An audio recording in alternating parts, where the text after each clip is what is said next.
Welcome back, everybody, to another episode of Kureon. We're here, and I'm not going to do the accent I did last week again. I'm, of course, You just your... started with it. Not on stream, though. It's fine. Did I? That wasn't intentional. So, welcome back, everyone. I'm, of course, your Dungeon Master, Stuart.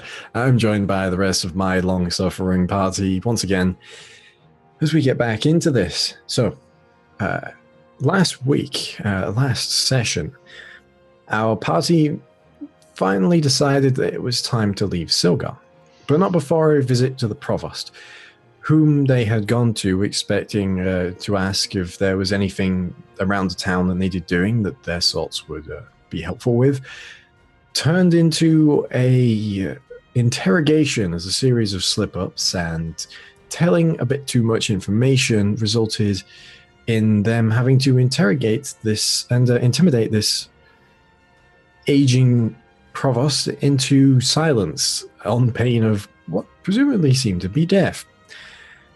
After doing this, they decided to make a hasty exit from the town, leaving that night towards the home city of a few of our party, Dalneln, which is Dalneln, in case other people didn't realize that it was spelled that way. It's all right. It's my accent, apparently. But on the way there, thank you, Lily. On the way there, they stopped off by a circus, a traveling troupe led by Grandmaster Gravilius. After watching a strange practice performance with some small amount of trepidation. You okay there, Susie? What? I hadn't turned the boops off, I'm sorry. It's all right. The party left the tent where they were confronted by a strange person with pale skin, long black hair, and an interesting outfit, who offered to show them their fortunes. After doing so, he placed a white porcelain mask upon his face and vanished. 1 minute later, a thundering through the trees could be heard as the sound of splintering wood and heavy footfalls resounded around the small grove that the party were in, as something thundered towards their very position. And that's where we're going to begin today, as you hear this sound of footfalls heavy on the floor of the forest. You hear that sound of crashing trees as something large makes its way towards you all. What would you all like to do? And so you have a visual representation of where you guys are. I will just bring you up. I'm going to open by saying I feel like we made a lot of mistakes last week. Just in judgment and choice and everything, basically. No mistakes at all. All right, so that's what the battlefield looks like. You can pull yourselves onto where do you think you are standing?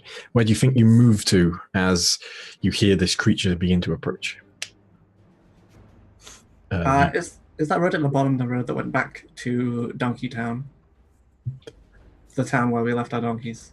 Mm-hmm. By which I mean the horses and not donkeys. And not in a town. And by town you mean the trees. The road, yeah. The small area of road. That was the forest path you walked down.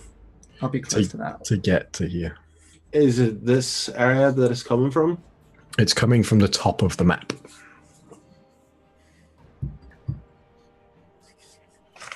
Then I would run off to the side towards the trees and try to hide. Okay. That was so familiar tree line. All right. Where am I? I'm not there. Yeah, pull yourself on. That's what I said. Oh, yeah. All right. Yeah. Drag yourself on so that you are. What? It's basically. Huh? Where? From your character. All right. Drag your character sheet on. Yeah, drag the name onto the. There you go. Right. Yeah.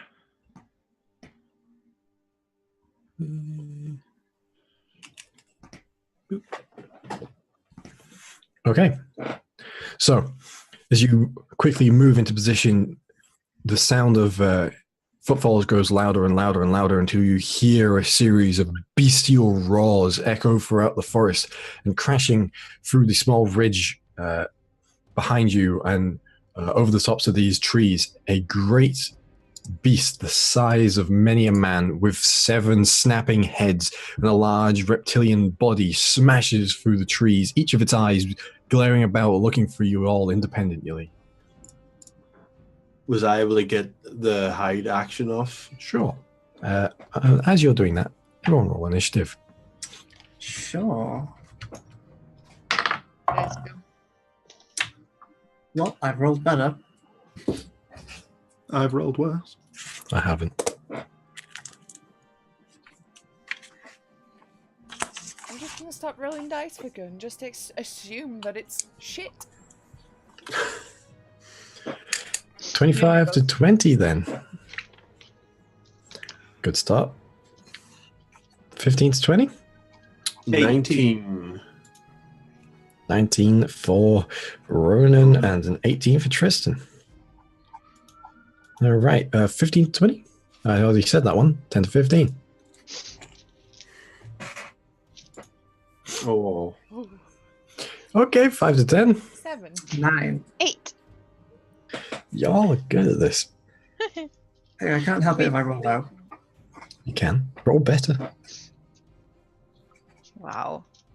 That's true. Press roll better, Stu. That's so rude. All right.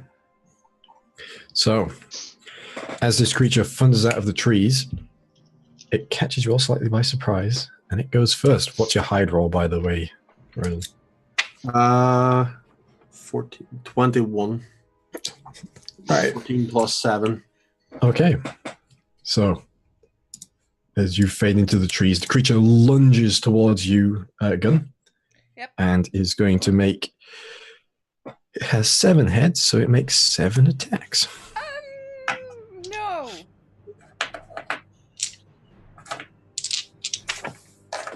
Can I use my reaction to go, oh, fuck?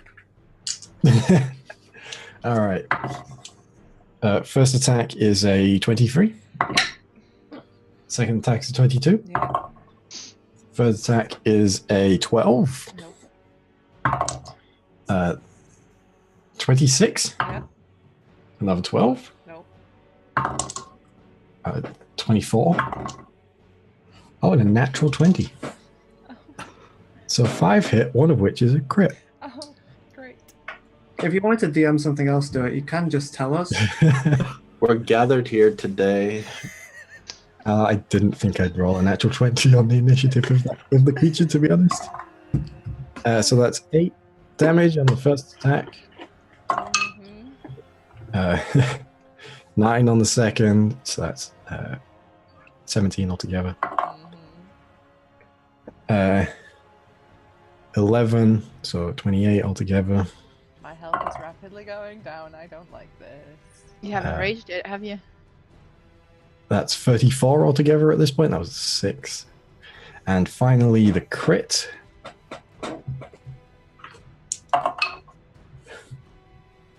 Well, it's not so bad. It's not so bad. Only 12. Okay.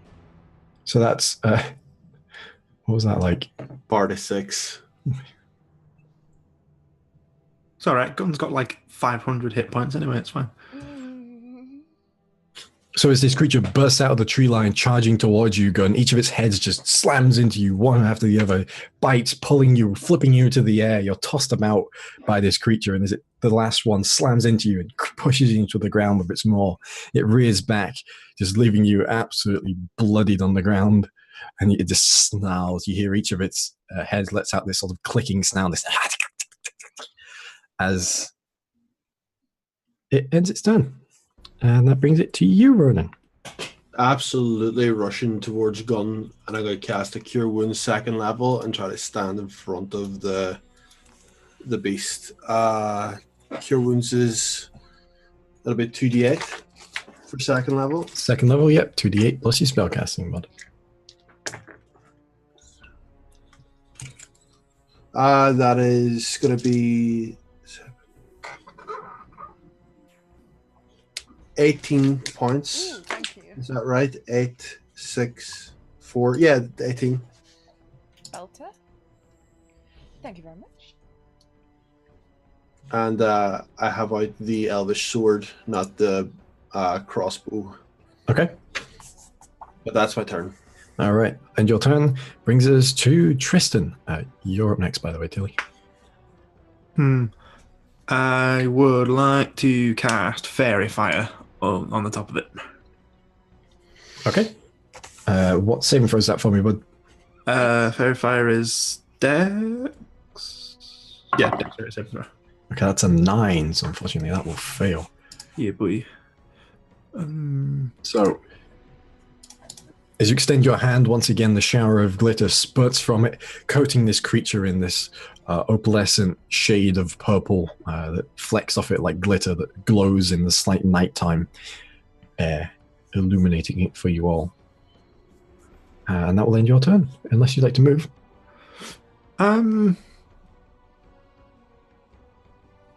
Yeah. No, actually, no, I'll stay there for now. Okay. You know this blessing that we've got? Is that an action or a bonus? It's an action. It's an action, right? Okay. Sorry, no, it's a bonus action. It is a bonus. Yeah, screw it. I'll throw that up anyway, just because. Okay, so you concentrate and you feel your eyes erupt into this golden light as the sigil appears on the top of your head, illuminating this small area around you. And that will end your turn, which brings us to Tilly. Okay, I'm going to bonus action to dash. I'm going to fucking sprint behind this thing.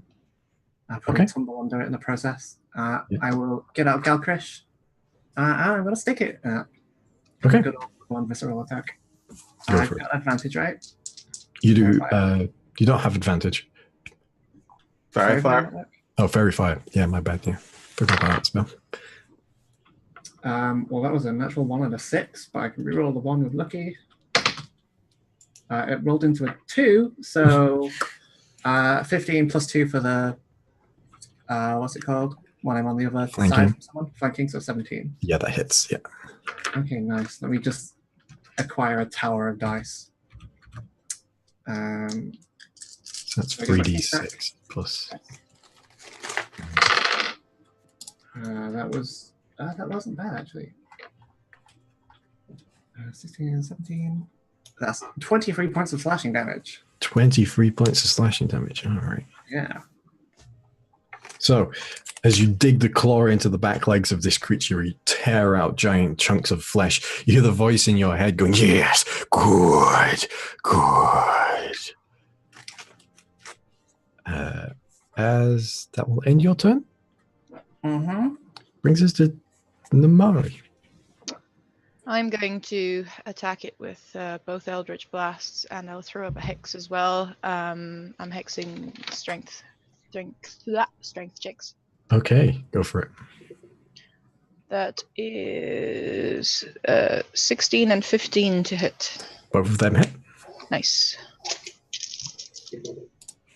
That is all in all 18, 22, 32 damage. Okay, so as both of your blackish-green lances of Eldritch Energy smash into the side of this creature, it roars in pain as one of the blasts slams into the head and just tears that entire head off, breaking through the vertebrae in the neck. It just falls to the side, and you see as it rapidly begins to decay. That will end your turn and brings us to gun. One down. Okay, I am going to rage. And then I am going to kick the ever-living shit out of this thing. In theory. I will reach for my great axe. Which is unfortunately not there. Which is dust in the wind. I will cry a little and fuel my rage further. And then I'm going to go with the sword. Okay. Is it undead or anything? No, it's not undead. Okay, I'm gonna be very stupid and reckless attack. Okay. Oh, we do have advantage anyway, though, Oh, don't we we? have advantage anyway. Yeah, you're very Verify. fine. Verify. Don't need to. Great. Reckless. My bad. That's a 29 to hit. That does hit, yeah.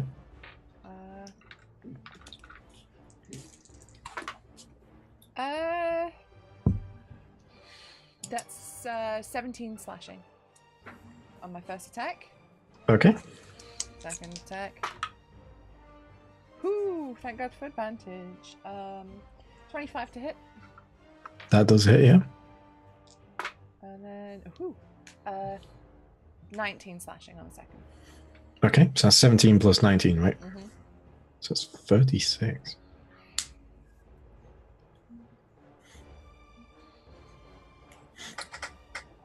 So, as you bring your blade down, the first of them digs deep into one of the necks of this creature as it comes down to try and bite you once again. As it recoils in the pain, you bring the blade back once more and slam it into the same wound, and with a sickening crunch, you see as it snaps through the neck, and as the head just slams to the ground next to you, and you watch as it begins to rapidly decay. The skin just desiccating almost instantly, the eyeballs shriveling up as the head lets out its death gasp. And its turn. It has 5 heads currently. So it is going to move, taking an attack of opportunity from Tilly in the process. Nice, I love those. And me. And one from you, yes. That's a natural 20. Okay. You do get sneak attack as well. Oh, fuck. Okay, this is a lot of dice. 17. That will hit.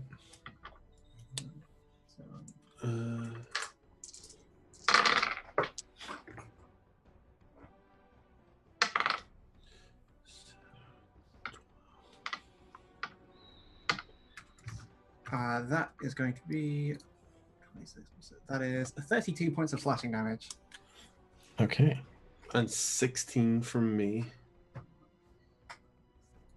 Okay, so that altogether, that's 48 points of damage. Ooh. So as it rears up to run away, till you grind up the back of its leg with your claw, just tearing. You could feel as the tips of the claw scatter against the internal bone of this creature's leg, tearing it up. This huge, great gash of blood just spurts out everywhere. And as this happens, and it just limps slightly on its back leg, Ron, and you take this instant to just bring your blade across the front of its torso, a deep wound into the front. And as it clambers around out of the reach of you, its head's it actually loses a head. So it is now onto 4 heads. As the sheer force of your blow just seems to just break one of the heads off. So it's going to make 2 attacks against you, Gun. Attack against you, Ronan, and attack against you, Tristan. So against you, Gun. It's going to be a 20-something to hit. Yep. Natural 20 against you, Gun. Can I cut in words? At least the natural 20. Sure.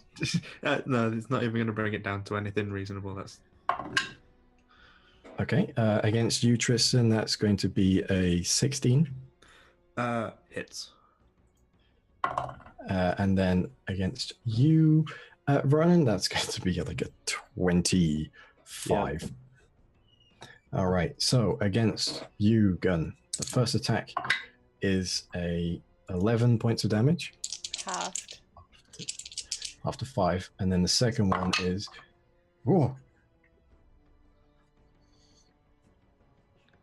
24 points of damage after 12. Fuck, that's halved. Against you, Ronan, that's 15 points of damage. And against you, Tristan, that's another 15 points of damage as well. Piercing damage, this is. So it's its heads just lunge out towards you while thrashing teeth slamming into each of you. Gun, you barely managed to get yourself back into a workable position before you're smashed by another one of these heads. And as it rears back now and just lets out this guttural cry, you see where the heads you had chopped off before were begin to rapidly grow once more, and where one head was, 2 now stand. And you cut off 3 heads, which means it now has 11 heads. That's a lot of heads. Hey, let's stop attacking the neck areas. Hey, I've been shoving my claw in its butt. I cut his belly. Okay. Pushed a beast and accidentally knocked his head off. You see now, as its heads regrow, it seems to regain some of its constitution as well. The wound carved across its stomach by you, Ronan, begins to heal up. Its back leg stops limping slightly as it steps better on it once again. And that will end its turn, bringing us to Ronan. So here's a question. I can target a specific head, but it's not going to count as different target. Each head is not a different target for Hail of Thorns or No, it's one creature. It's one creature. Okay, well then I'm going to hit it with a Hunter's Mark. Okay. I'm going to take out my crossbow, and I'm just going to hit towards its legs to try and bring it down. Legs area. So first attack, 26. That does hit, yeah. And second attack is 28. Okay, they both hit. So we've got 1 Hunter's Mark, 1 Colossus Slayer, and 1 dice for the first one. Yep. That's 8, 10, 13, 17 on the first. Okay. And then no Colossus Slayer on the second. No. And that's going to be a big 1 damage dice, 1 Hunter's Mark, and 4, 6. So how much was it on the first one? 17 plus 6. 23 total. 23. Okay. Thank you.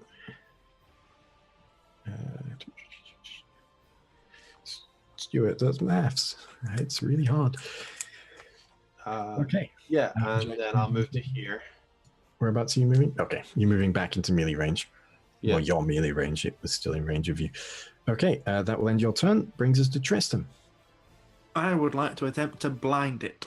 So it's got to make a Constitution saving throw, which I feel like it's probably good at, but there you go. You know, that's a really good question. How many heads do you blind? 1 creature, and you said it was a creature. It is a creature, so he magically blind 11 heads at once if this works. This is a Constitution saving throw, yeah? Yeah. 23? You know what? That'll do it. Okay, However, so that is the ring charged because I cast a cantrip last session. yeah. So as you pull the violin out and play this discordant melody towards the creature, it turns to you for a moment, and you see as its eyes begin to blacken up slightly for a moment before it thrashes its head to the side once more, and as 3 of the heads turn towards you and snarl. And then I would like to bugger off over, not in the tree, next to the tree. Okay, it's going to use 3 of its reactions to hit you 3 times. So, the first one is a 19 to hit. Yeah, that'll hit. The second one is a 22 to hit. Yeah, that'll hit. And then the third one that's cocked is an 18 to hit. Can I cut in words that one, please? Sure. Thank you. You're welcome. It will be less cutting words, more of an oh god, oh god, oh god, oh god, oh god, and A hoping that cutting works. squeal. For 7 less, Okay, so that brings you down to 11. which does miss. All right, so you only get hit by 2 of them. So the first one is 13, Okay. and the second one is a 11. So 24 altogether. So as you run away, the first head slams into you, catching you on your left-hand side, and you stumble forward as the second one bears down into your stomach area, and as it slams in, you sort of pirouette, letting out this horrible, like, ah! And as you do, the third head just is momentarily distorted by this seemingly inhuman noise coming out of you and sort of circles for a moment as that's perturbed by this horrible screech as you just clamber away from it. And that will end your turn. And brings us to Tilly. I've got a master plan. So I'm going to move up to it. Yep. And I'm going to hit it. Masterful. This is another natural 20. So. Oh, Tristan, before that happens. Oh, yeah, make that concentration. Yeah. I need you to make 4 concentration checks. Please pass them all because I want that 20 and not the 18. So that's a constitution, right? Yeah.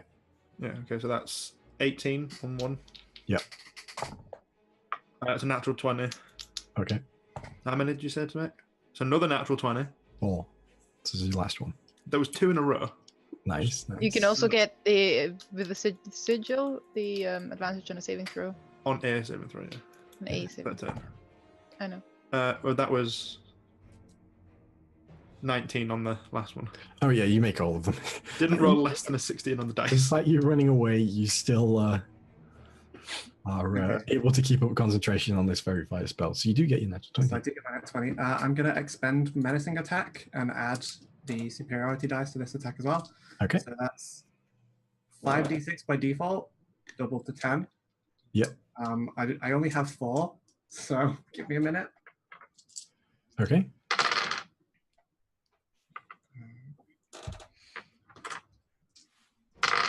Today on The Joy of Painting with Bob Ross. Happy little tree. We don't make accidents. Just oh, don't look, make we've added a couple of extra heads. Don't worry. We'll make happy little accidents. So that is 44 slashing damage. 44. It has to make a wisdom save, but I imagine it's immune to frightened. It's not. Okay, well, wisdom save, DC 14. DC 14. That's not a particularly difficult save. Oh, it's wisdom. It's not bad, actually. But I did roll a natural 1, so... So it's frightened of me until the end of, I think, my next turn? Yes. So, yes. As you charge up to the creature, you bring your claw into the side of one of this creature's necks. You just tear down with this horrifying, sickening sound just as you just pop out parts of this creature with this claw. And as you slick your blade to the side, you notice that a number of the heads are looking at you as you flick the blood off of your blade. And you see as the heads follow the blood, and as they just seem to stay there for a second, the creature's eyes go wide for a moment. It seems like the horridness of these wounds you're inflicting has scared you a bit. Okay, good. It's not dead, right? No, it's not dead. You did carve off a head, though, so actually you carved off... yeah, you carved off a head. So it's only got 10 heads, really. I'm going to kick myself if I never actually do this. So I'm going to kick out the jams and take a bonus action after my attack. It needs to make a DC 12 con save. Okay. I need several D10s. So that is an 11. Oh, so it takes the entire thing.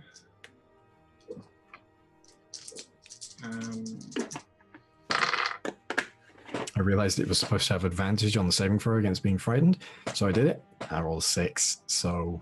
Nice. So it also takes an additional 14, 23, 26 necrotic damage, and I take 13. Okay.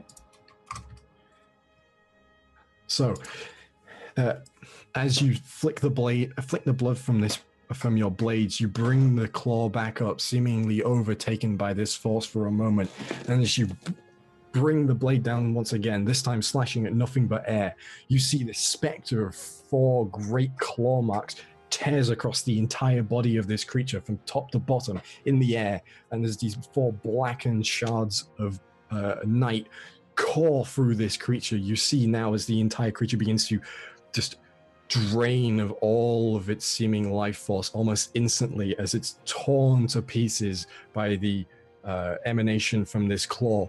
4 great pieces of this creature slaw apart from one another, disintegrating very rapidly. The only parts not rendered complete mush by the necrotic onslaught of this attack just slammed to the ground in utter deadness. Just gonna keep those D10s out.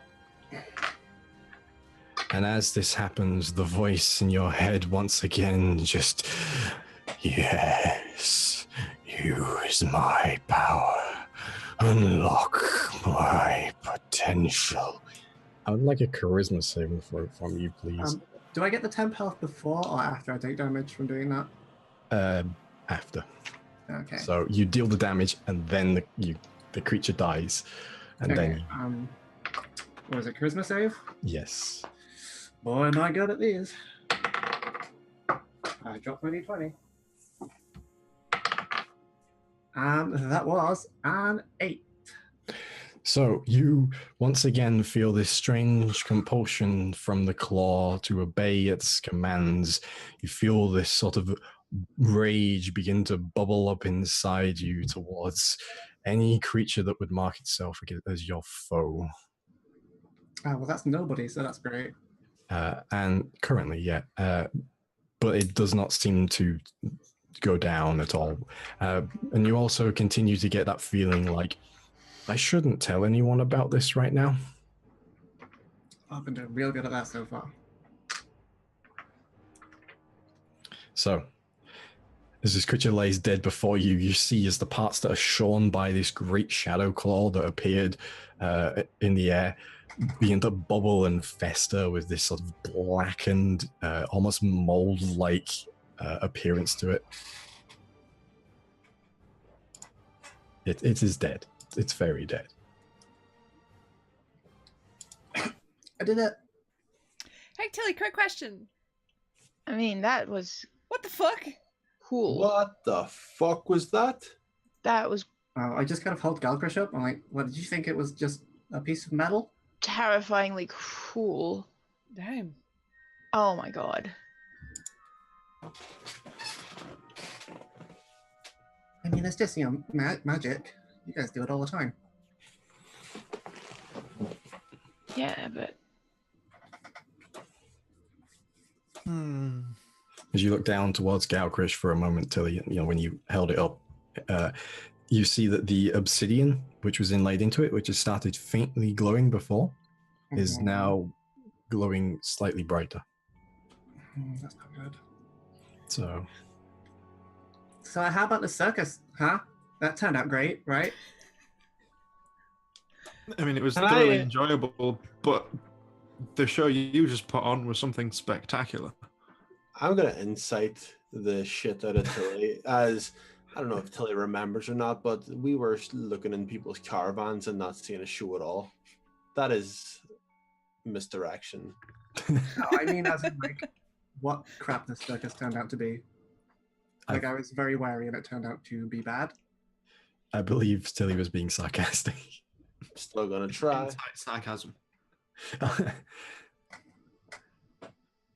8. I mean, I'm not being deceptive, so... I rolled a natural 1. Good yeah, job. you... Still, Tilly roll for sarcasm.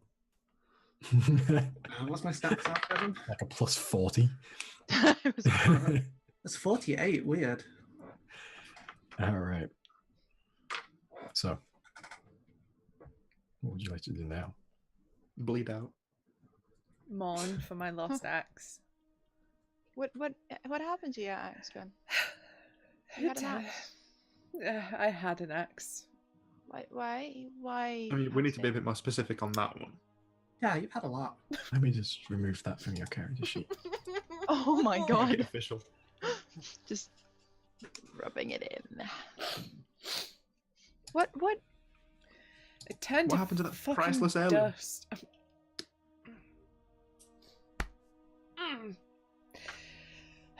Turn to dust.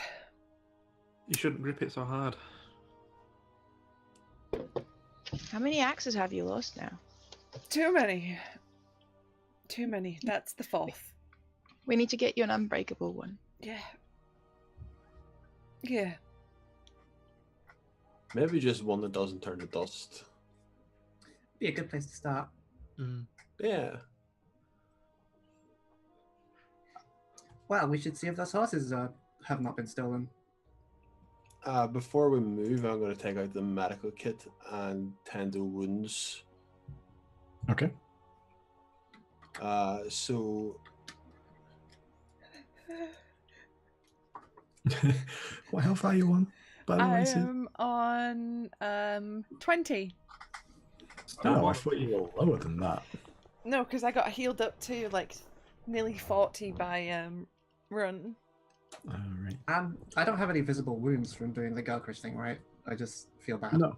Yeah, it's necrotic damage, so it's like you're down with a sickness. You just feel like. is anyone else needing wounds tended to while I'm... Okay. Tristan doesn't look great. That's a 9 on Tristan and a 10 on Gun. Tired. That's another 3 uses of my healer's kits expended. Okay. Nice. I'm now on 14. Wow, you were close to going down. Oh yeah. Yeah, I'll use a 2nd level cure wounds on Tristan as well. If he still looks like, if the inspection with the healer's kit is like, oh, this is bandages won't cut this. 7, Tristan is missing a 7, significant chunk of his right torso. 14. If we want to put it in like numerical sense, I still need a good 30 before I'm feeling good. You That's guys, another 18 Fresh. from me. Another 18. Yes. Nice. We know we Like- can say the number of hit points. It's just more fun to to not. not. Yeah. okay. I will note that down. Thank you very much. I use like water and stuff to like clean wounds and all, and try and make it as not bad. Mhm. Use dressing to hide as much as I can so that he like is not going to think about it. I get rid of all the blood. It makes sense. Okay. Does anyone actually know what that thing is? No Or like clue. why it was growing heads? Would I have any idea of it? Make a nature check. Yeah. It's not something I would have heard stories about in bars, I assume. Maybe. Make a nature check. 11. I imagine my nature modifier is a negative. It is 12. You still rolled better than Ronan, though. Both of you have heard murmurings of creatures that can regrow heads and that prey on all manner of different life at the same time.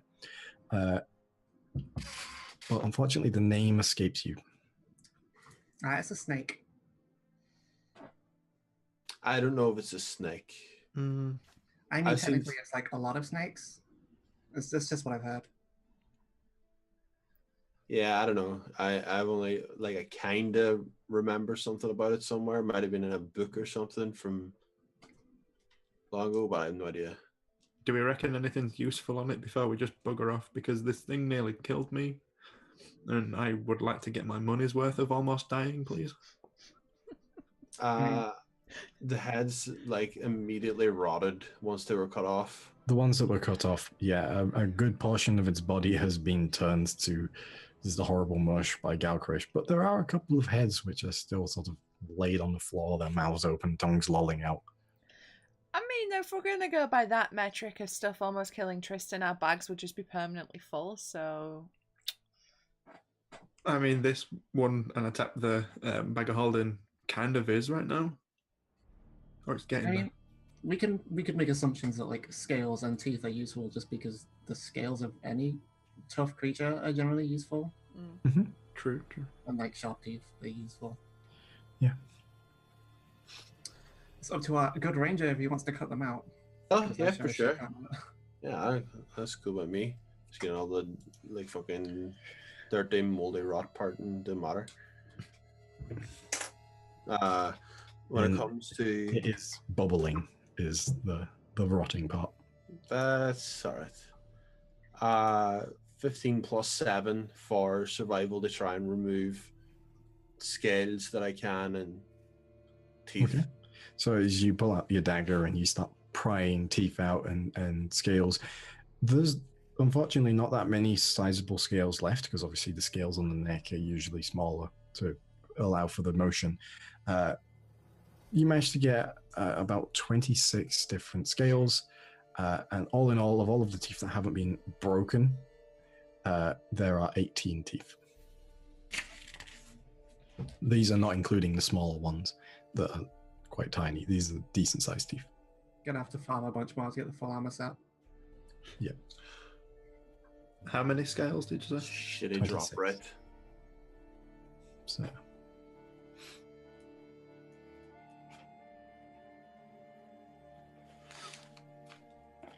And you get to about 11 teeth in before you try to put the teeth into the bag and it just sort of pops back out again.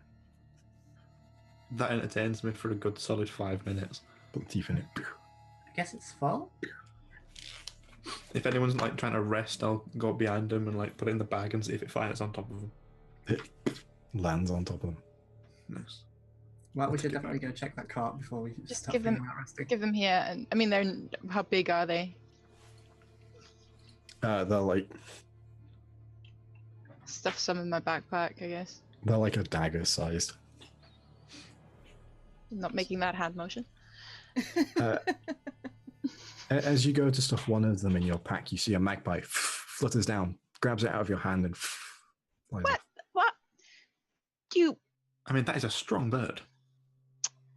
Still eat magpies. Hat comes off. Why? Why? Let me have things. I take the second one. Another one. Yeah. Okay, doesn't seem. Well, one for sorrow. So we're gonna see how good those horses are. Yeah, we should get back. Although, so this was all like we're in the same place that the circus just was, like, Mhm. and now there's just no trace of it whatsoever. I mean, Can I you can see where the circus had been, but there's no circus there anymore. Can I see where the magpie went? Can I go after it though? Just off into the trees. Are there tracks of the carts leaving? Yeah. Are we missing time? I'm not sure, but where the fuck did that thing come from? That stuff doesn't live in mountains. That's... It's just Who a knows? magpie. Maybe it was their big head or something.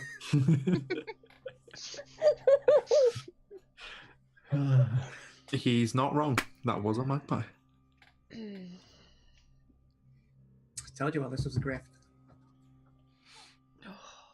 Well, no one took money off us. Just Yeah. try to take our lives, but what's the circus have to do with whatever this is?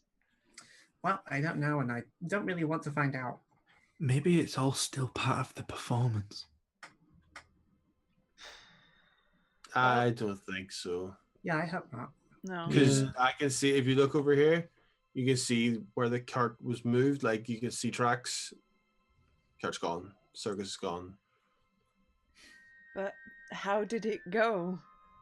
We were there, and now we're here. It's not. That thing appeared out fucking nowhere. What happened? Hypnotism. What, was it hypnotism? Was it all fucking illusion? Are we missing time? I think we're missing time. But then again, I don't know how magic works, really. So, Yeah, like you people shoot like lasers out of your hands and Don't all ask kinds of me. things. My magic is exquisite fuckery, but that's about it. I kind of say things and other things happen. Well, I think a bunch of artists can disappear if they feel like it. Very tempted to just cast invisibility right now. Just leave us alone with some music and our art, and we'll just fuck off. Yeah. Yeah. If Let's we go are back to missing- the cat. Oh, God. If we're missing time, we've just left those horses just sitting around for whatever amount of time that we've been missing. I mean, what do horses do when people aren't around? We just kind of sit there. Play poker, I'm sure. Well, if we go back and they're emaciated or dead, we know we've been gone a long time. I mean, I did leave them a pack of cards, so. Honestly, you'd be surprised at how good horses can shuffle. Oh, I'm not. That's why I don't have any money. Damn it. So that's why the long face. The stream was a Doesn't really mistake. work. So, are you making your way back down the forest path? Mhm. Yes. Okay. So, as the as you make your way down the path once more, eventually opens out once more, and you see the main road, the Glint March roadway, and sat on it is your car. Pimento and Captain Colt are there. A small bowl of water in front of them, a feed bag. The feed bag has a note pinned to it. Well, I'll let someone else read that because I struggle. Read it. So you see it is written in this wonderfully calligraphy style font in golden ink, and it just says, "Compliments of the troop. You left without giving us a review." I like these guys. I mean, I don't know what they did, but I like these guys. Where can we leave reviews? Was there an option? Word of mouth. Magic Best kind of word. advertising. I mean, I can. Yeah. Yeah, So- come see the troop in the forest. They'll disappear and a big snake thing will try and eat you afterwards. You don't have to pay, and they will leave you asking questions. Positive spin on it. Can I make a perception check to see if I can see the magpie somewhere? Sure. Still, probably just a no, but eh. 19? Just a no. Well, I climb up on the Well- cart. This shit is giving me a headache. I'm gonna go sit in the cart and I'm gonna go mourn my loss. Okay. As you get back into the car, I'd imagine Gun sits in the same place every time. Yes. You're wearing a She's got a little wearing an butt groove. imprint. Yeah. Yeah. As you go to sit down, you look and you see that there is a pile of dust where you normally sit. And just take it in my hand and just go. Smells like metal and shadow. And I scoop up as much as I can and put it in my bag. Okay. We can have a funeral for it. It's alright. I'll keep it with me. I pat Gun on the shoulder in a very awkward sort of there. Oh, if I really wanted to be mean. I have rages left. Tristan, we're squishy fucks. Let's not. It's the kind of false hope, like type of meme as well. That's just cruel. That's I beyond know, that's why banter. I'm not going to do it. I am not going to cast Minor Illusion to make you think that it's going to reform itself. I'm not going to do that. Just no. I mean, I have mending, but I think there's more than one break here.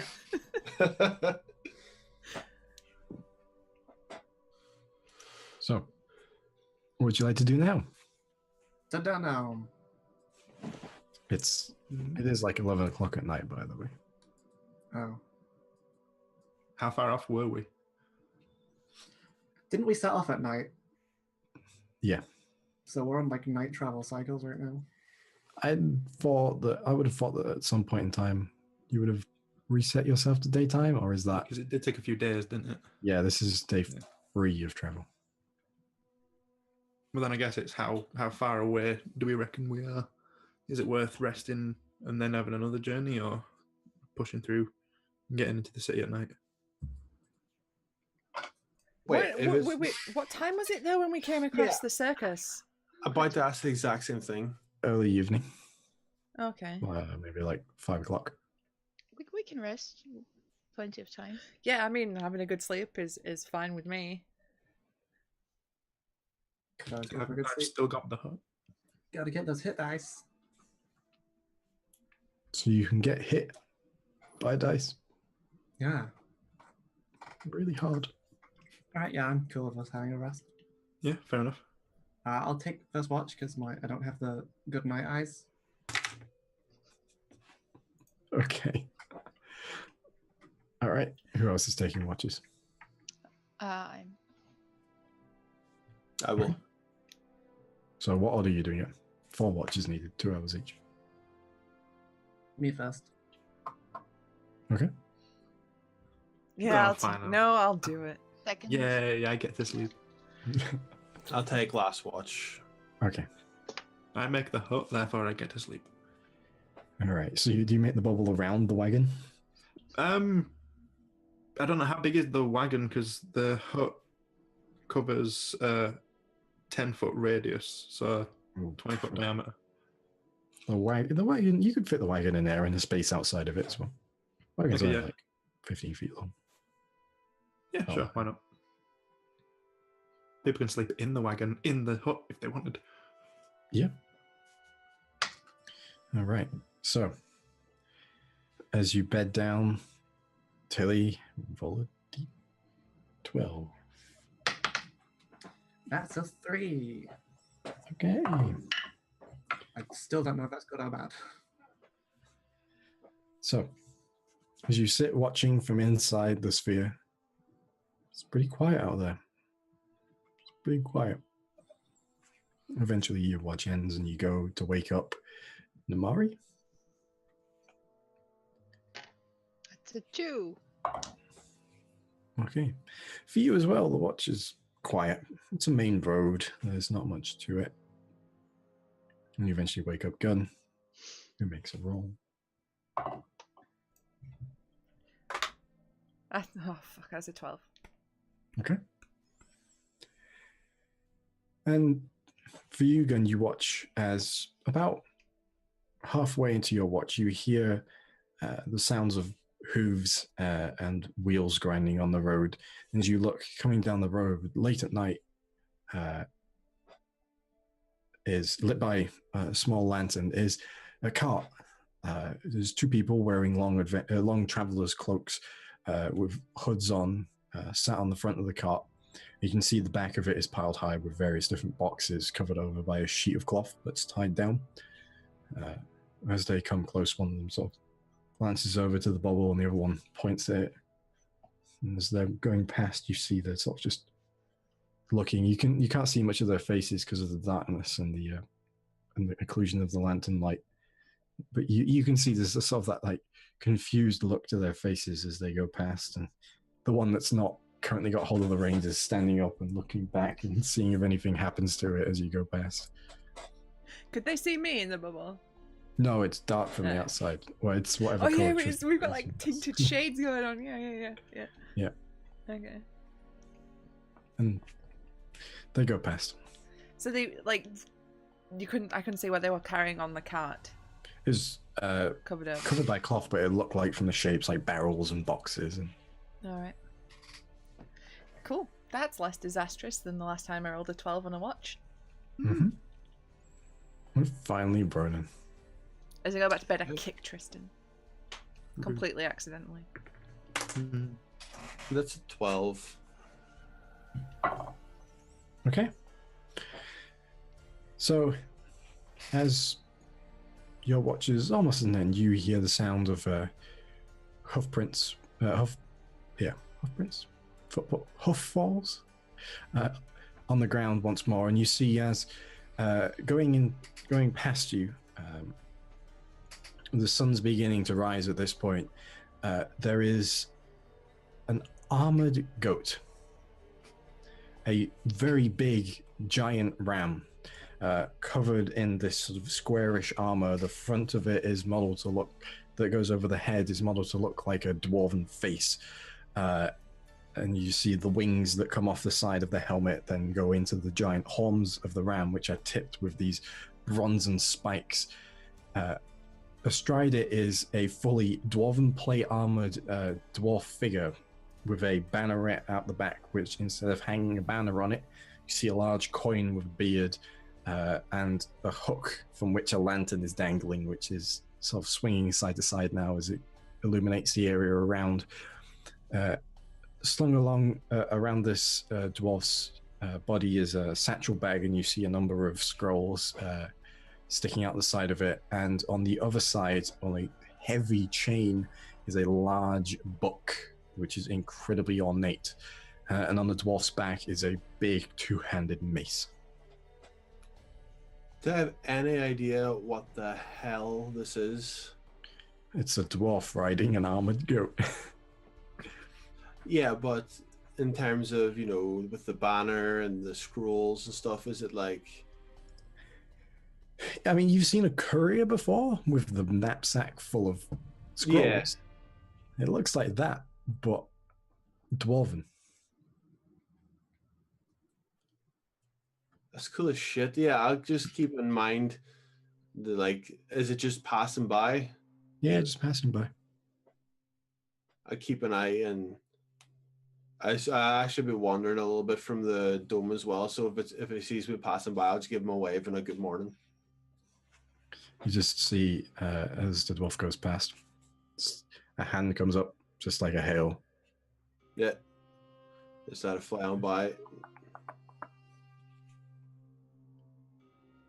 Everyone's gonna think I'm crazy when I talk about an armored goat in the morning. And as your watch comes to an end, the final flickers of the fire dying out. It's morning. You survived the night without being transported to another dimension. That's a rarity. Yep. Look, don't at me. So, morning comes once more. You're restored. You'll get your hit points back. Love those hit points. Half your spent hit dice. You get all your spells. All your magic items reset as it is dawn.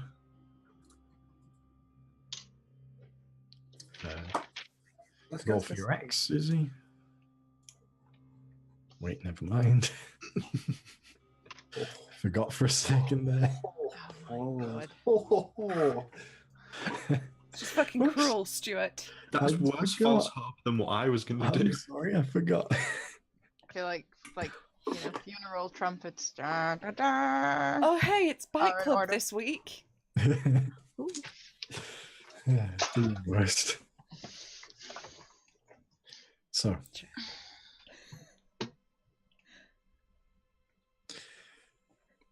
what are you doing then? Heading to the city. On the road again. Okay, So as you all again. clamber up onto the cart once more, with Ronan driving, as you whip Pimento and Captain Colt into action. They catch up to a steady trot very quickly, and you're making your way once more down the road. And the day passes quite peacefully for the most part. You see the odd bird flitter between the trees. Perhaps a deer runs between the road from one side to the other, crossing from one half of the forest into the other side. The boughs of the forest come over the path quite heavily at the top of these tall trees on either side. And it's not completely flat around here within the forest. There's various small ridges, large rocks that trees have grown on top on. There's quite beautiful undergrowth you can see to the left and right of the roads now. And eventually, the trees begin to thin as you get closer to the northeastern edge of the forest here. And coming up on the distance now, you can see as you crest over a small ridge, there's a cart laid on its side, the side of the road, a fallen tree in the center of the road. You see two people wearing heavy traveler's cloaks attempting to right this cart as the horses seem to have bolted. The cart has all manner of boxes and barrels strewn across around it, and a heavy cloth has fallen off to the side. I can assume that this is who I saw last night, right? You can assume that, yeah. I can assume. I'll be like, yo, I think I saw these guys last night past the camp. Let's give them a hand. Fair enough. Sure. I'll hop out, stride over. Yeah, Do okay. your hand. As you get close, one of the figures stands up, seeing you coming close, and walks over, and you see they're tall, human, masculine. They're wearing a very beautiful set of plate armor. It is this sort of slightly bluish tint, almost mirror finish plate armor underneath this heavy cloak, and you see at their side a large two-handed yataghan.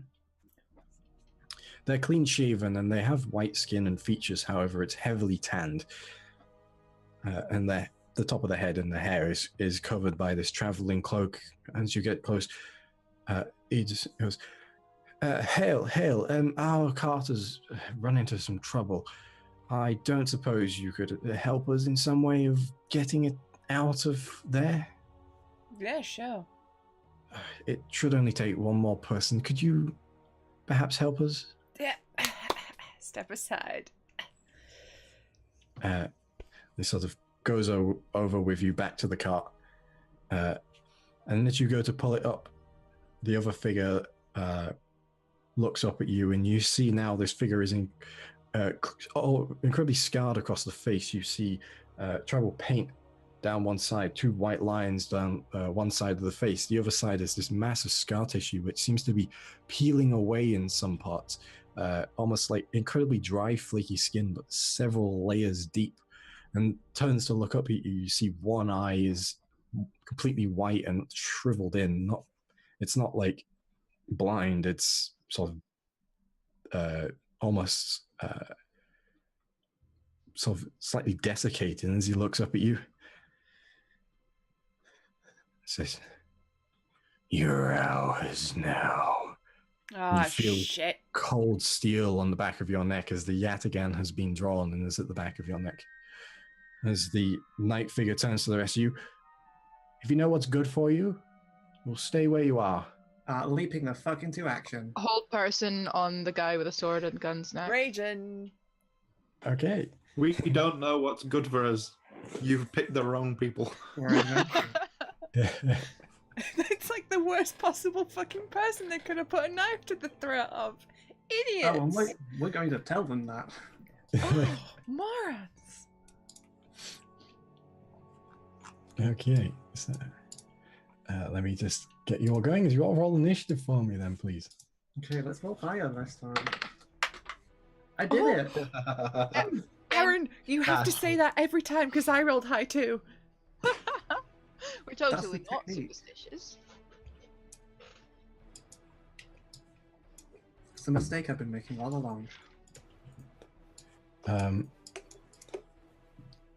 Now, as you didn't realize this was a ruse, they do get a surprise round against you. That's I mean, I feel like we're pretty suspicious of people we run into. Literally just waiting for Stu to stop breathing to say, "I'm ready an Eldritch Blast" while we're talking, but okay. Like, we wouldn't have just been on the cart, like, fucking eating or something while this was happening. We would have been watching them. I was about to say, I would have been on the front of the cart, just lazily playing the violin, waiting for you guys to finish, because I'm not helping carry shit. I mean, I was prepared to get off myself until they said, we need one more person. Yeah, that was more of intended as in, we need like one more person because you look very strong. Okay. I look strong for half. There you go. They do. Okay. That looks strong for a halfling. All other halflings look weak compared to you. Oh, you're a little tall for an halfling. I'm short for one. Okay, so 25 to 20. 22. 22 as well. Hey. Who got 23? Running. Jeez. Man, initiative is a roller coaster. 22 for the two of you. Obviously, Tilly going first. And then Gun, right? Mm-hmm. Okay. And then 25 to 20? Sorry, 15 to 20. 16. 16, okay. 20 for me. 20 for you, all right. Mhm. So that's...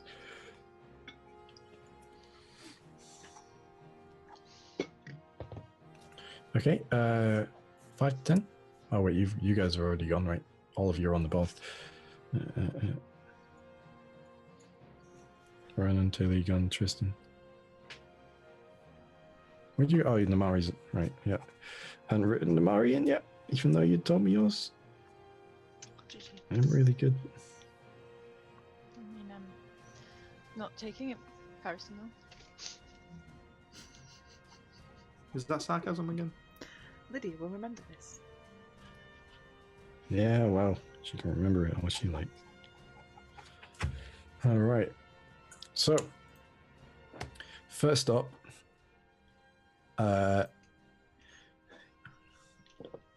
Ronan. I thought they So got a surprise round. yeah, Yeah, well, y'all got grumpy, so they don't get surprised. All uh, seeing the blade like drawn and then put the back of like gun. I'll be sitting in the cart and I'm like, gun. Do you want me to shoot them or would you make it quick? Fuck them up. All right. I'll just pump the absolute shit out of both of them. Hunter's mark on the guy with the stupid eye. And I'm 100% going to wreck that other eye. That is going to be a 23 on him. That will hit, yep. And I thought we'll just hit him again. 17. That will also hit, yep. Okay. So crossbow, hunter's mark, 610 on the first, and then adding Colossus on the second. Yeah. 19 on the second. Okay, so that's 10 half to 5, and then 19 half to 10. So that's 15 altogether. So as both of these bolts slam into him, you see that as this figure stands up, almost twice the height of Gun, there's huge rippling muscles as he pushes the cloak back off. Your two bolts strike into the side of it. It doesn't even stop. He's just flexing his arms with these two great axes, one in each hand. It just does not seem. And as you now look at him, Gun, you can see the one eye is just, despite the slightly calm demeanor, that one eye that's still seemingly working is just completely wild. The pupil is dilated all the way and it's just twitching around. Anything else you like to do with your turn? Yeah, I'll hop down off the cart and start walking towards them. Okay. Like just a casual stride towards them. All right. Which brings us to you, Tilly. How close did we pull the cart up? Know these people? Oh, 1 second. I didn't bring you guys to the battle. That's good. I'm real good at this. There you guys go. You can So we're fucking miles away. Oh, fun. You're the shop. Country mile.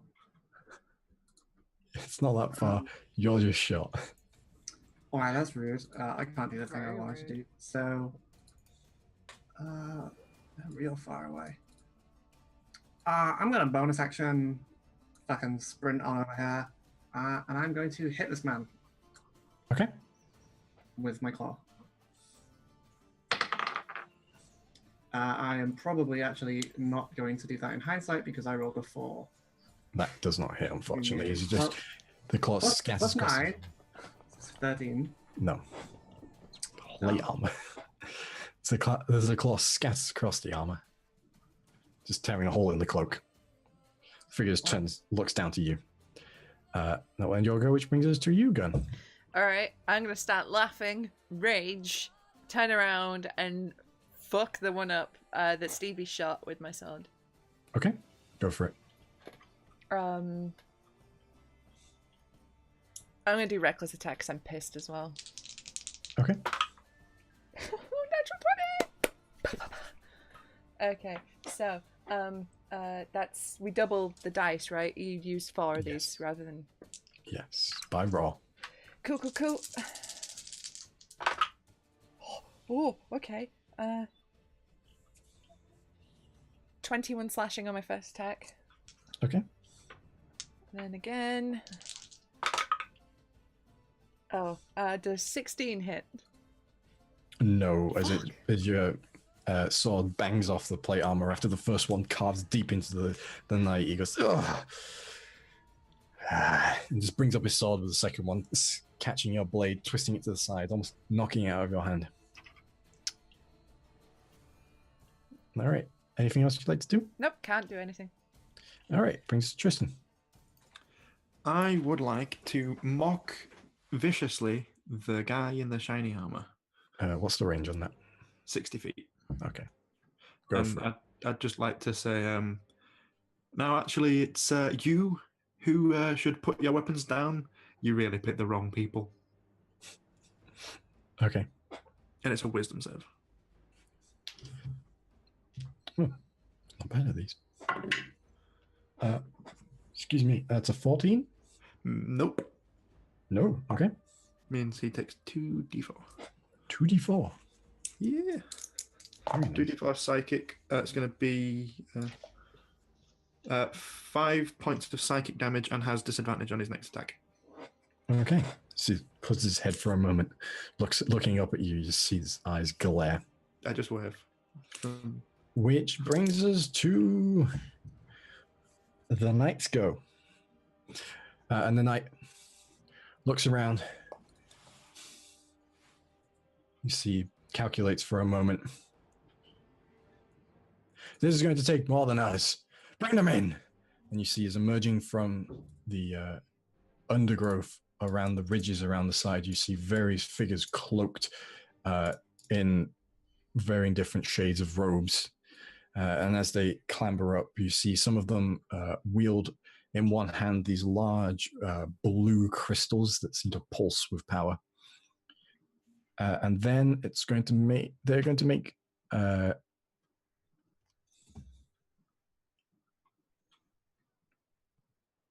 2 attacks with their greatsword. And they're going to make them both at you, Gun. And they have advantage. So the first one is a natural 20. And a 2. And the second one is a 19. Both hit. Okay. So, first one is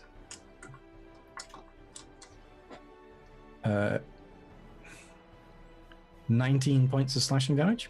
Halved? Yes. And the second here is 13 points of slashing damage. Okay. So that's 32 altogether, halved to 16. Okie doke. So as the 2 strikes cut into you hard, it lets go of the blade with one hand and points up to one of the figures wielding a blue gem on the ridge and go, "You there, get them!" And it's going to use leadership on that one.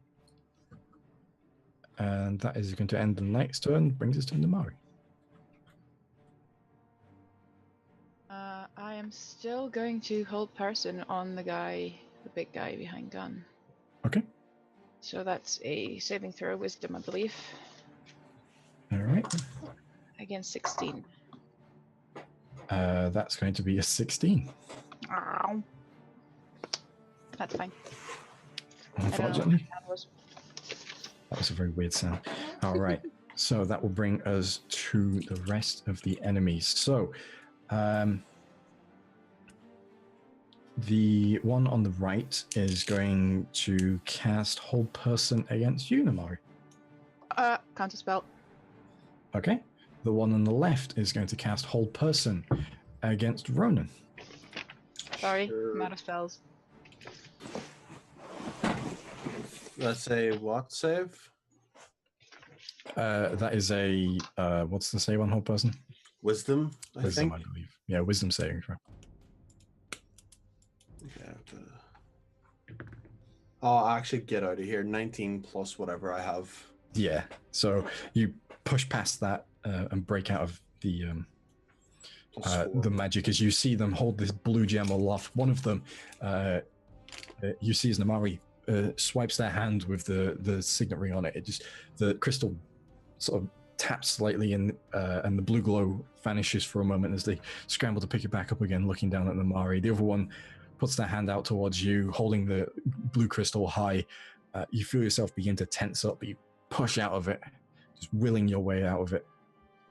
And that will end their go, which brings us to the other ones who, pulling curved swords from their inside their robes, jump down the ridges to the sides. Curved swords. Curved swords, curved blades.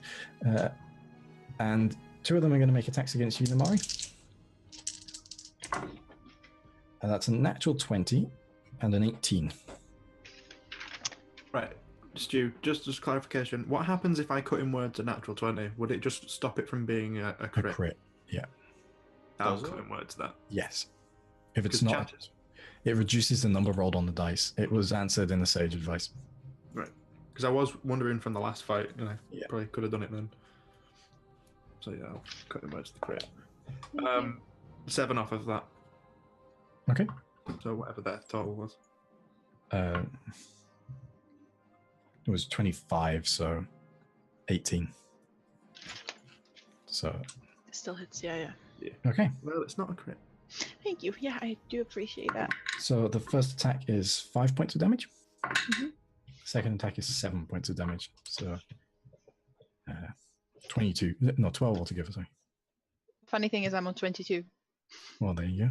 8. So both of them just reach up towards you in the cart, cutting you down, and no one is at the helm of the horses. So the horses, being spooked by this, fail their wisdom saving throw.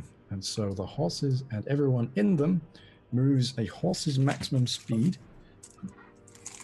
which is 50 feet, and they move 50 feet, and they automatically dash. Do they trample that guy on the way at least? Yeah. I refuse to believe that Captain Colt, the most stoic of all the horses, would have an emotional reaction such as that. So they trample. So they trample through Ronan, Tilly, the knight, and that figure. So I would like. That wasn't in the way. You were. Oh no, you weren't. Oh. Sorry. It's just that figure.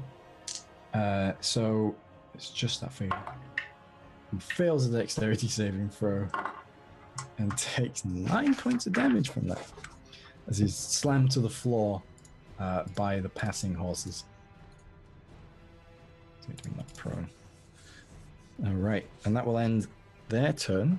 Oh wait, they only have 9 hit points. So you see one of them is just trampled into the dirt, and you think they're about to get back up, but they don't get back up.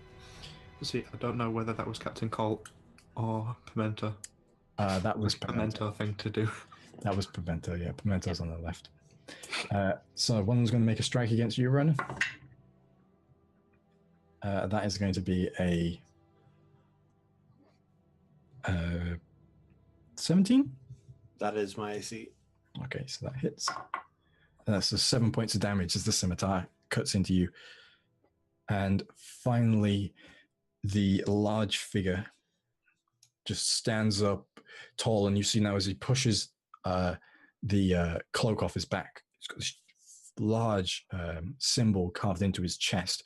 There's this orb with 4 points coming out of the bottom of it that are pointed at the end. And it's going to strike at you, Gun, and makes 4 attacks. Thank God. You're the tank. Oh, and they all have advantage as well. Oh yeah, they do. That's good. That might not have been wise. Yeah, but then again, Gun's wisdom. Okay. no natural 20s, but all in all, the lowest one that rolled was a 14 on the dice, plus 5. So Yeah, go on then, I guess. I'll let them hit. So that's first one is 6 points of slashing damage. Reduced to 3. The second one is 6 points of slashing damage. That's Reduced 2 to ones. 3. That one is 10 points of slashing damage. Reduced to 5. And that one is 6 points of slashing damage. 3 ones. Lol. Next time, hit me, son. Slams. Don't fucking tickle me. Slams into you with these 4 axe blows, just laughing maniacally. Just, That's not how you As use he an goes. axe. And that will end the Berserker's go, which brings us to you, Brennan.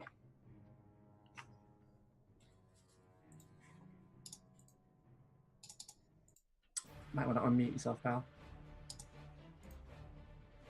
Stevie, it's your go. You're muted. Sorry, no, I was muted because there was people roaring and shouting. Oh, right, okay. So I have Hunter's Mark on someone here, and have to make a con save to keep it up. Yeah, I took Yes. 7 points of damage. Yeah, so it's just a decent. Okay, 17. Yeah. I'm gonna move Hunter's Mark to the one beside me, and I'm gonna use my Elvish Blade to try and cut. That's. I don't know what sword modifier is. Plus 7, 25. Yeah, that hits. It's just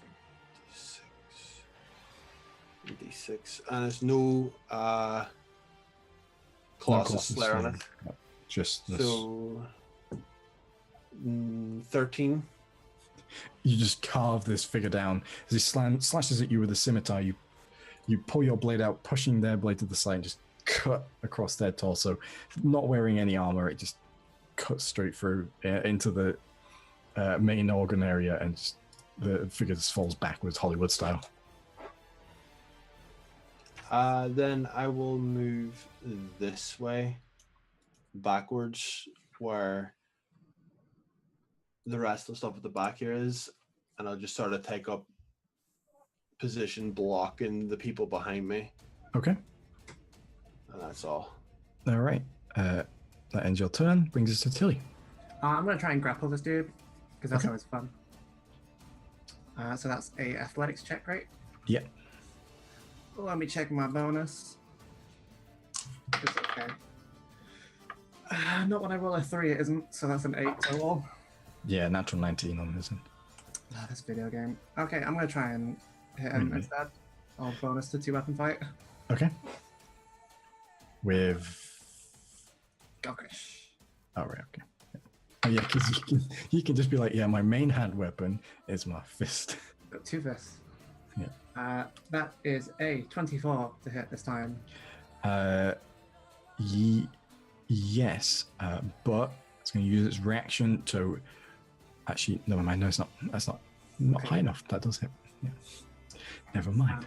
I'm also going to expend my superiority die to do this a trip attack. Okay. DC 14 strength. And I add a D6 to the damage. Fails. He fails? Yeah. Okay, fuck yes. So he's on the floor. Yep. I get to roll a bunch of dice. Guns up, right? Yeah. Okay, good. That is 10, 16. That is 27 slashing damage. And he's on the floor. Okay. So as you, as the figure turns towards you once again, you take your hand and you try and grab a hold of him, but seeing that that's not going to work, you just bring your foot in, trying kicking down, and as he's not expecting the strength of such a small creature to be able to knock him to the floor, and it just catches him off balance, and as he falls past you, you just bring the claw down into the middle of his face, and just as it's about to hit, you just hear him utter, "For the grave," and just your claw goes straight into the top of his face, and you just pull the front of his skull off and just spurt of blood comes out. Oh. I was gonna knock him unconscious. Oh, well, you need to say that when you make your attack. No, I mean, once he was prone on the floor, I was gonna hit him. I didn't. All right. No, you did. He was almost dead, yeah. That was the setup. Yeah, he was almost dead. I can just imagine Tilly getting really angry. That wasn't even the punchline. Seems like the spirit of the weapon overtook you for a second there. As it is doing a lot. Would you like to do anything else with your turn? No, I'm probably a little bit surprised. Just at the visceralness of this blow. You get some temporary hit points. That will end your turn. Brings us again. I'm gonna spin around, face to knee with the guy who fucking just hit me with his axes. Okay. Be very unimpressed in the facial region and hit him with my sword. Go for it. Let me just check out my hit points for a second.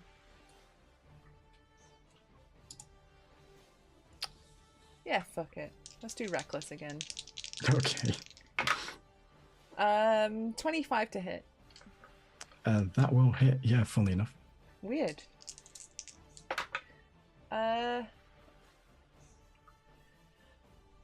15 slashing on the first attack. Yep. Ooh, thank God for that reckless. And 29 to hit on the second. Okay. How much damage was it on the first attack? 15. Was it 15? Yeah. 15. And it's 16 on the second. Okay.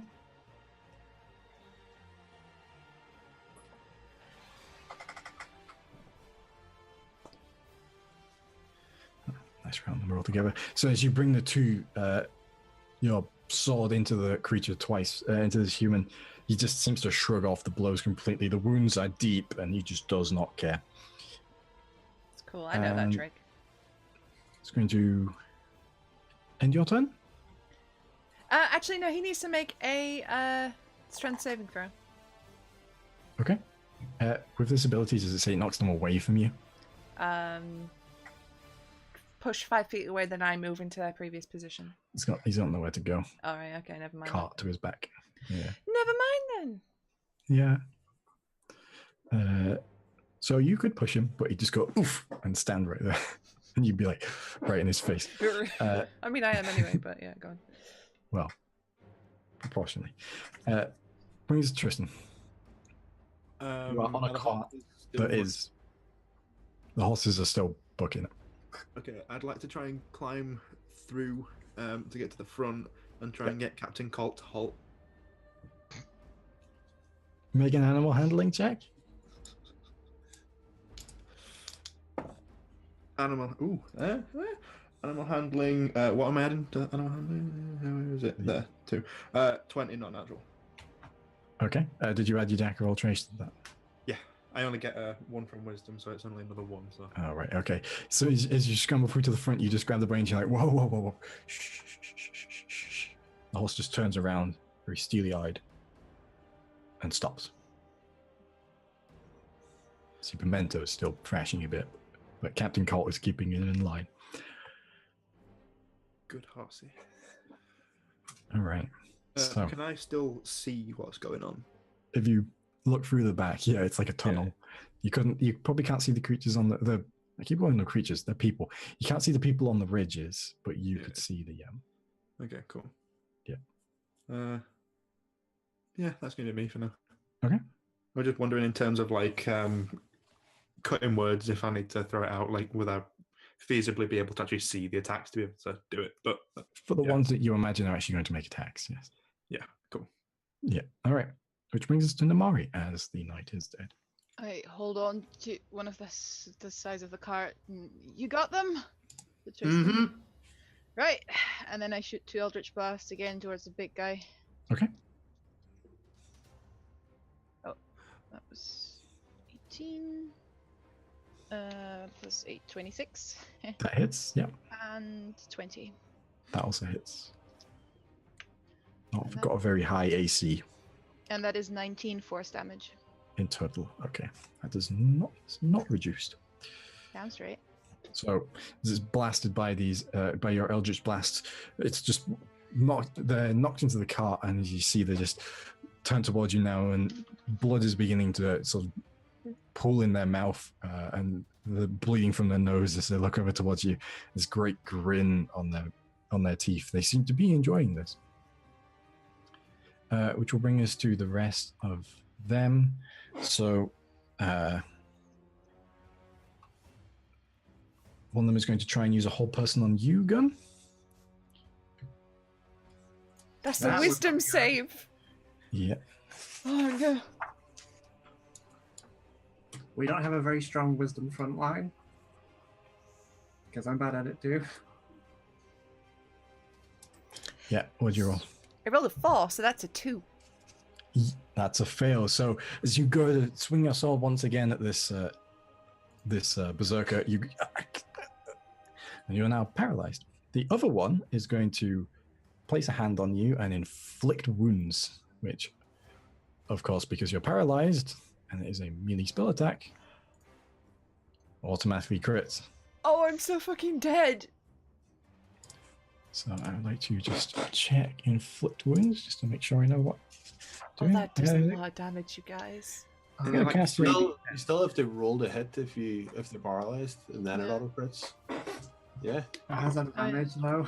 You have advantage. Oh, I rolled a 20 anyway, so let me just check what inflict wounds is. The damage dice. D10. 3d10. 3d10, so that's 4d10 because casting at second level.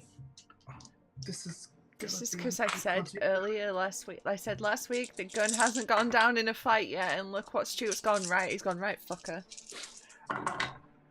I mean, you're doing the most damage, so they're going to go for you. These are intelligent. Sure.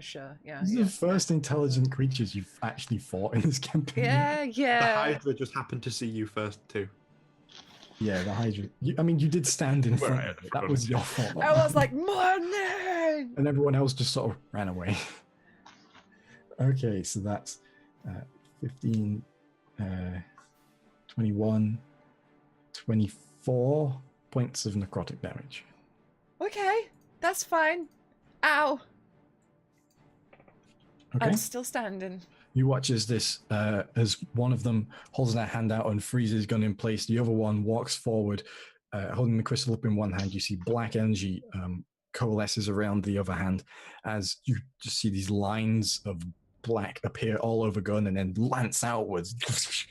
And where they were left these horrible slices down Gun's body, and she's bleeding profusely all over. Still raging though. Even though you're frozen in place, you're still like.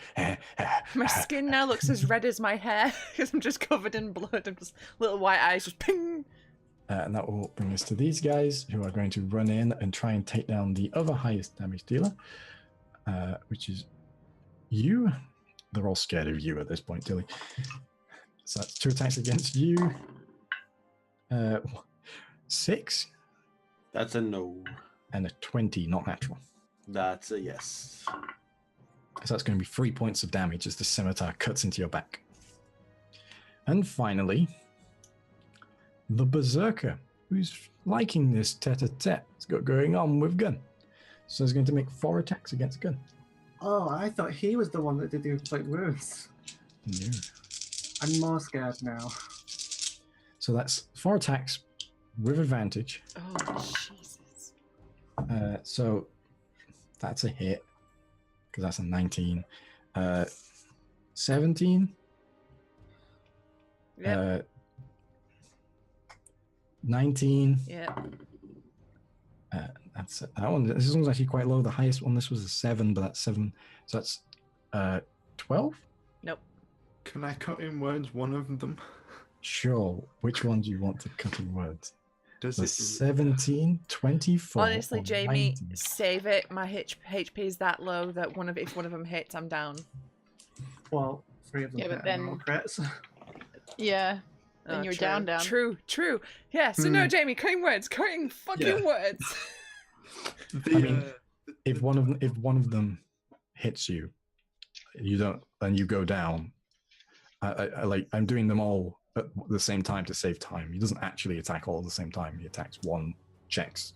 You attack once, check your health. Attack, check your health, check your health. He might do something different if you actually go down. Okay. Okay. What was the So- highest again? 20. 4 is the highest, 17 the lowest. Yeah, it's great. Let's go for the 24. You're really quiet, Jamie, again. I'll go for the 24.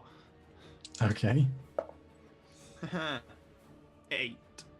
So 24 minus 8 brings that to 16. Which is my AC, so I still get Still hit. Oh, god damn it. Should have done one of the lower Yeah, ones, there's a lower buddy. one. I know, but I felt like going for it. Okay. It wouldn't have made a difference. Yeah, well, I So- thought your AC was higher than that. No, I appreciate the effort, though. I should have thought about it more. So the first one is 13 points of damage. So that's half, though, even though I'm... Yep, 6 points of damage from the first one. And Okay. then second one, wow. The second one is 5 points of damage, 2 ones. Okay, so that's reduced to 2. Okay, I'm still up. Oh, made up for it on that last one. That's 16 points of damage reduced to 8. In the arms of the angels. So, as the first 2 smash into Gun, she's completely unmoving from this onslaught. The third one comes down, and you see twists at the very end and slams the blunt of the back of this axe into the side of Gun's head. And you hear this horrible crunching sound. He just looks down and goes, I'm going to take you back with me. Turns and looks towards Tilly, just eyes glowering. Do And that not will consent. end their turn, which brings us to Ronan. Yeah, I'm gonna move Hunter's Mark to one of them and just slice the shit out of him. Yep. Yeah, 16 on the die. The hit. Plus like 7. Yeah, that hits. Yeah, that hits. Hold on, let me check what their AC is. 11. 12 points of damage. You cut one of them down. Straight attack to the next one as well. No Hunter's Mark. 14 in the die. 21. That hits, yep. That's 10 points of damage. You cut another one down. As you cut them both down, they just squeal out in pain. And that will end your turn. Brings us to 10. I'm gonna move. Unless you'd like to move. Yeah, I'm gonna run to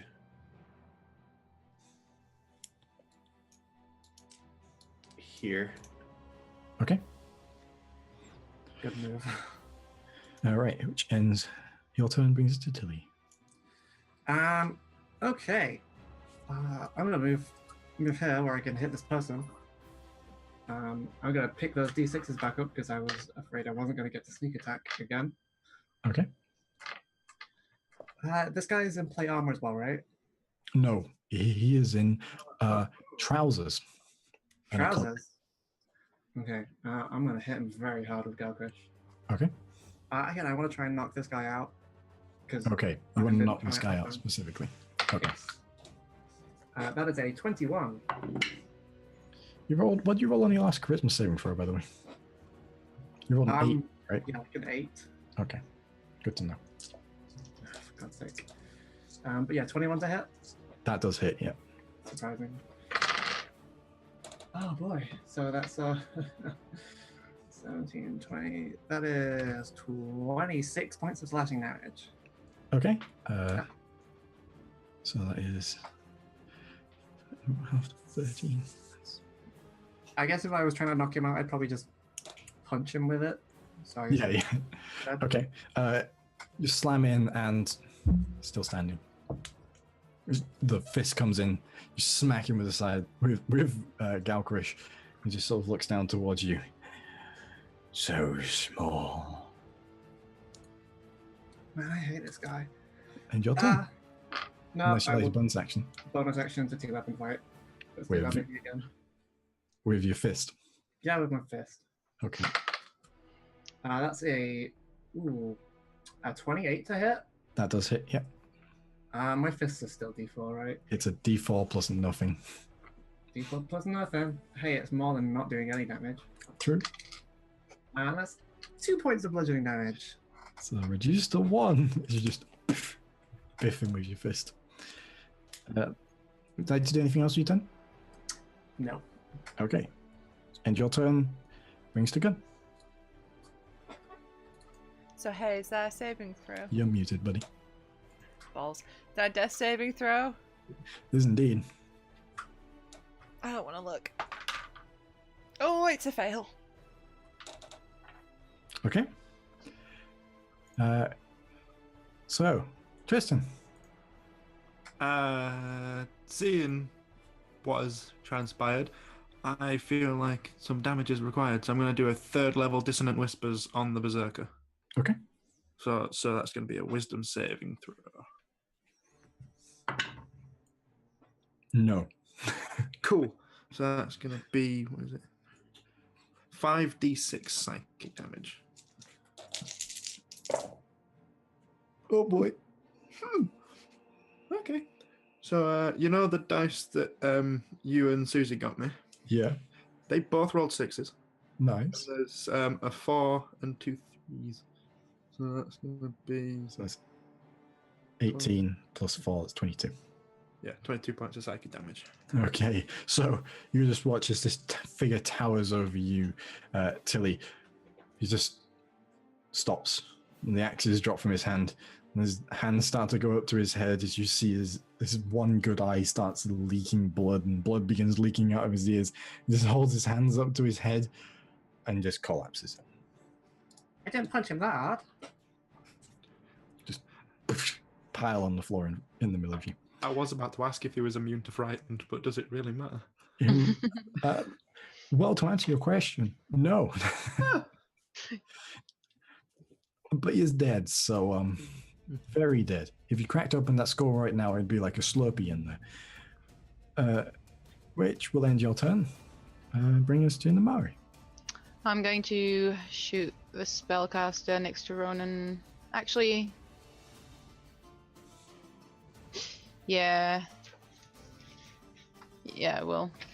Okay. Or that one seems a bit more. Have they both been attacked at this point? Neither of the spellcasters are actually taking any damage at all. Okay, then I'm taking the one farther away. Okay. That is a natural 20 on one and a 21 on the other. Okay. Both hit. 9 and 6. So that's 15, 6, 21, 31. 31 points of damage. Yeah. Okay. So as you see, the beam, the two lances careen into this figure. They slam into the shoulder, and you see just the arm just twists at this horrible, ungodly angle, and you see white sticking out of the robes as the arm just bends to the side, almost completely twisted off. It seems the crystal goes flying out of their hand onto the ground, and they are looking horribly hurt. Anything else you'd like to do your turn? All right. So, end of your turn. That will bring us to them. And the one up here that you've just hit scrambles to pick up the stone, holds it in their one good hand, holds it close, and casts a spell, and vanishes. The other one here looks up, sees that, and goes, "Oh, no." Turns to look at you, Ronan, and it's like, holds out a hand and is going to try and inflict wounds on you. Bring it, bitch.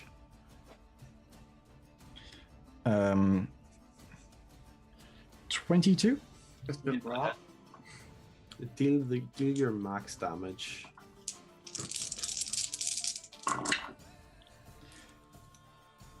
"26 points of necrotic damage." Okay.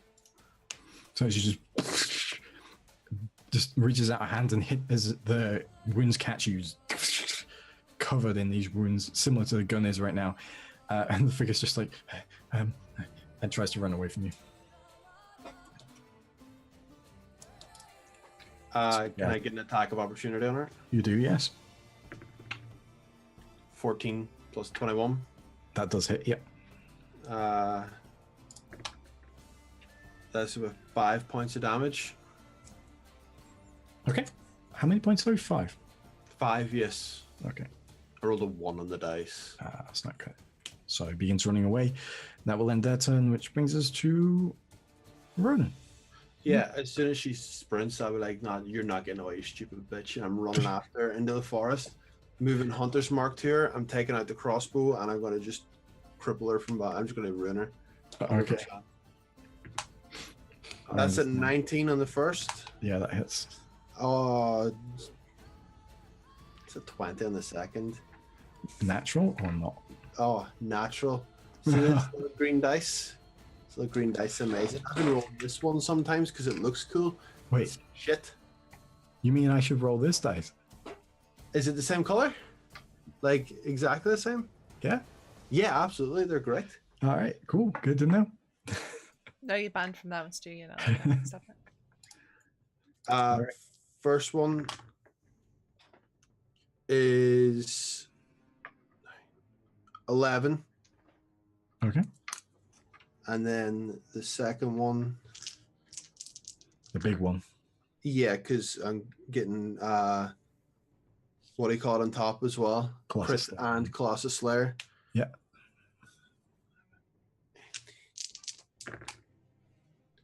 Oh, 20, 30, 40 points of damage on the second one. Ooh.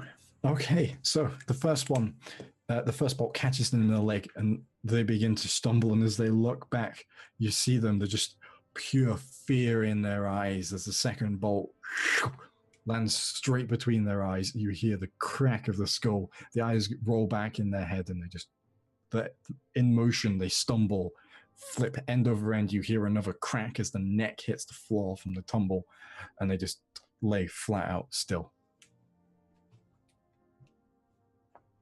Yeah. Someone should have Gun.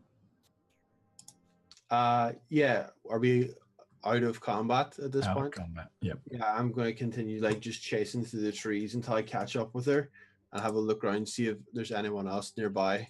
Okay. Make another death saving throw, please. I would be panically trying to shotgun the shit out. Okay, make a medicine check then. Oh boy. 15. Okay. Right, okay. So as you're like, and you just instinctively just tear some off the knight's cloak and start bandaging it around what you assume is the biggest wounds. The whiskey is out and it's being poured on the areas, cleaning them, and you're just like going into overdrive, being like, please stop bleeding, and you're like, there's too many cuts. But you managed to bandage up the worst ones that Gun's Dwarven Constitution will hopefully not bleed too much for the rest of it. But you do stabilize Gun. Yay! That ain't dying today. Okay. Was there anything nearby from where I was? I'm looking for enemies and allies. Make a perception check for that, please. 11 on the dice. What's perception? Plus 7, 18. Okay. Well, I will tell you what you see in a moment. We're going to go for a quick break. So thanks very much for joining us so far, everyone. We'll see you soon.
Welcome back, everybody, to this horrible mess. You really did that to me. Thanks for that, Lydia. I had some delicious cherry pie, so I hope you all are doing good. Because anyway, shall we get back into it, everyone? Why not? All right. Yeah. So you had just finished defeating this ambush. One of the members unfortunately managed to get away, but the rest are dead. And Ronan had just rolled a perception check. Oh, yeah. So, looking around, there doesn't appear to be any more of these people, these individuals around. However, you see, you find up against a tree, holding their chest, breathing incredibly heavily, a short, heavily armored figure, wearing a satchel full of scrolls and a large chained book. By their side is a great warhammer, two-handed warhammer. Okay. Well, I had the crossbow like trained, and I was walking with it. So seeing that, I would have turned with the crossbow, and then dropped it again. Go and see how. Like, do they look wounded, or did they look? Yeah, like... they're currently holding their chest together. Ah, shit! I'll get out my pack and deal with that.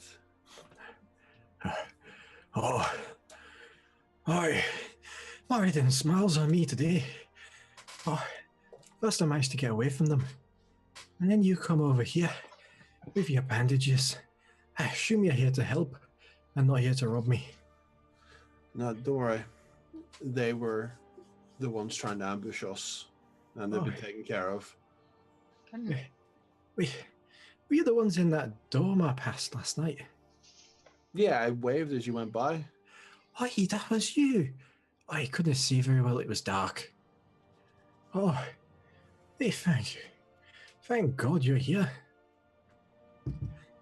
I hate to ask, but you're missing a very key part of your, well, not just chest, but you had an armored goat. Grungni. She's off in the forest, so when she bolted, I told her to run. When I got ambushed, she'll be fine. She knows where to find me. Okay, well, that's fine. As long as I don't have to go track that down. Take your hands out of the way, and I go to work. Because what are you? Did they attack you for what you're carrying, or is it just they're trying to attack anything that moves? I don't know.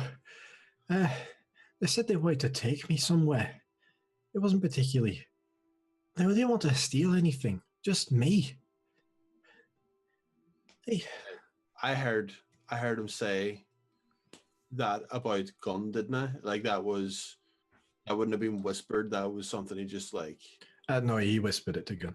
Oh, okay. Yeah, he whispered it to Gun. So I'll keep cleaning them up. After like washing it out and stuff, I'll say, okay, if you go back towards where they were, there's more people there, more of my people. Yeah, that's good to know. What do they call you? Ronan. I'm Ronan. Ronan. Hey, it's a good strong name, is that one? Yep, that's why I chose it. Yeah. Well, they call me Ulrich Runehammer. Clan Colric of Calwaz Rackle. Okay, I know what some of those words mean now. We've just been. I understand that dwarven names are a bit of a mouthful. Just call me Ulrich. And I'll say to him in Dwarvish, it's nice to meet you. I speak the greater tongue. Just a bit. I'm not very good, as I've been told. Well, your accent's quite good. That's what I Pronunciation thought. is very good. At least for the dialect I speak.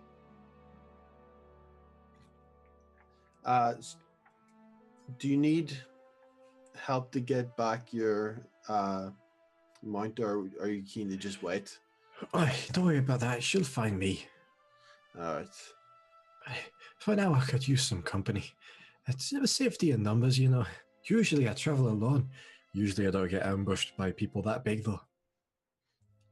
Well, the numbers are back that way. There are another 4 of us back there. He pushes himself to his feet using his hammer as sort of a walking stick, and he's like, "Right, lead the way. There's nothing that way but forest." Yeah, no, go ahead. I'm just doing a little bit of searching, keeping a lookout here. All right. You just head straight back. They're not too far. Okay, so Is there anything lootable on the bodies? so while this is happening, what are the rest of you doing?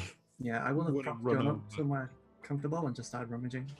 Okay, so you see, obviously, the knight has a set of plate armor on. It's just normal plate, although it's well made. It's a very specific design. It's sort of like almost looks like natural glass, as it were, in terms of the shapes. You sort of desert glass where it's blown into these sorts of shapes, very like sweeping, like sand dune style, or like waves. And there's the large two-handed yataghan, which is not magical. It's just, again, quite well made. However, the knight also has on, is wearing, tucked into the armor, a amulet. And the amulet has the same logo on it as is carved into the chest of the berserker. There's an orb with 4 lines radiating out of the bottom of it that are pointed. Anyone ever seen that symbol? It's not something I would recognize, is it? No, Does it feel magical? it's not magical, no. You see the center of the orb is a blue gem. Okay. Seeing as our bag is full, I will put that in mine. Okay. I remember Looking- a coffer being mentioned. A coffer? Yes. Fallen off the cart or something? No, those are just barrels and boxes. Crates. That's probably what you heard. I'm pretty sure you said a coffer had fallen off or something. No. Well, we'll listen backwards later. Cloth. I said cloth had fallen off. Okay. I don't have coffer written down here. There's no coffer. For us in the class that don't know, what is a yataghan? A yataghan is in the real world, it's a Persian sword. It's a slightly curved straight edge blade. Okay. Well, I cannot use that nor the plate armor, so I'll leave those now. This is a two-handed version as well. This is to give it game rules, it's a great sword. Yeah, that's not really my forte. Mm-hmm. Rummaging through the bags, the coin purses of all of these figures, though, you find in total, there's 26 gold in there. Not too much. Both of the cultist that Ronan shot, obviously has that large blue gem that they were holding in their hand. It's shaped like a teardrop, although it's very ragged. It's not like cut. They have another of these amulets on. The berserker guy had axes, right? Yes. I just put this back on. Okay. Who's asleep? He's putting axes next. Okay. So from the caster that I hunted down there, Yes. was there anything magical on them? As you go close, you see Tilly is already rifling through their belongings. I'm separated from everybody quite a bit. You're Yeah, not like I ran her down to the thing, into you're the tree. not that far, but the cultist was very close. The cultist was only like 40 feet away from Tilly. So Okay. you went searching into the forest to find this dwarf.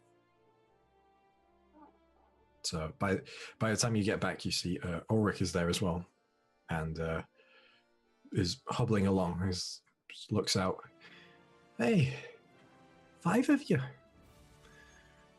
Probably more useful for taking down this lot. He starts wandering over and he sits down next to the cart, the overturned cart. But yeah, as you go up to the road figure that was that had the gem, Tilly is already there and has sort of pulled everything out of worth. Yeah, that's okay.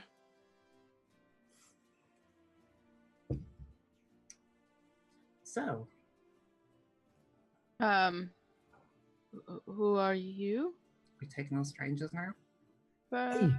Hello? Hail to you all. Hey, my name's Ulrich Runehammer. Nice to meet you all. Is she alright? She will She'll be. fine. She didn't lose This an is- axe this time, so This is It's our always a sad character. day when the dwarf loses an axe. She's had a few sad days. Hey! Ah, oh, really? Mm-hmm. Oh, that ain't good at all. By the time I'm back, I'm going to cast Cure Wounds on Gun. So, Gun, you wake up to feel the warm glow of Ronan's healing magic on you as your eyes flick open and you take in a sharp intake of breath. What the fuck was that? That was Oh. you going down. Mm. Oh, that was shit. Mm. Oh, Mm. yeah, that's not happening again. Oh, why am I covered in bits of cape? Why do I... Was I drinking? Pretty Oh. much. Oh, Will you? Pretty much always. I had to patch you up a little bit. You were not in a good state, Gun. No, fuckers were wailing on me though. Damn. Dead now. And I look and I'm like, this is a good day. There's 2 axes there, very badly made. It's a piece of iron tied to a stick, essentially. But they're axes. They're serviceable. But they're great axes. No, 2-hand axes. They'll do for now. Oh, Is sorry, that no, wait. Sorry, those are 2 battle axes. Battle axes. Cool. Yeah. Okay. So who are they? Do we know? I mean, Unfortunately, they're all dead now. Haven't a clue. Bandits. there's all some symbols. So it says cult, right? That's a Yeah. cult thing. Oh, the big guy, the one that did knock me out, said he like whispered really creepily at me, like he was gonna take me with him. You. And I didn't have the heart to tell him that I don't swing that way. Before he wait. swung at my head and knocked me the fuck out. So I did try to But not you're not follow into them out. cultists. That's understandable. Is anyone really? I did- Yeah, I had a cousin once. He was into them. He got Oh, by the sacrificed. way, Gun, Ulrich. Hey, There's a career that also got ambushed. hey, nice to meet you. to you as well. I'd be a bit more, but I've just woken up. He's sort of still holding his chest a bit. Hey. By the way, that's 14 hit points from Thank Cure you. Wounds. Thank you. was there anything in the barrels, or were they all just for show? They were all empty. All of the crates and barrels were all empty. Classic. Some of them smell of like produce and stuff, but there's nothing actually in them. So the big guy said he was going to take you somewhere, and Ulrich said the same thing to you. Or you said something similar to me back then? Hey, you were talking about taking me somewhere. I don't think I was the first that they targeted today either. Nah, this Well, was at like least we were the last. yeah, this was like a proper grift. Unlike the circus thing, this looks like an actual proper one. Oh, I love the circus. Not that So one. do I. No, it's bad. It was great. No. I think it was pretty bad. It was good. Nothing bad happened. At the actual circus, something bad happened after the circus. You can't blame the circus for every creature that tries to eat us. I can and will. We should probably get a move on before more of them turn up. Yeah. That's not long get away. I actually think we should be. Well, I want to kind of hunt this area and find if there's somewhere they're taking people. I want to find where that is. And I want to kill everyone there. Yeah, because it'd be close, right? Unless they have like a cart or something nearby that they're bundling people onto. I mean, you saw that last one just disappear, right? Yeah. Oh, Gun, you were unconscious when that happened. One of them disappeared. Oh, Yeah, one got away. Just like, shit.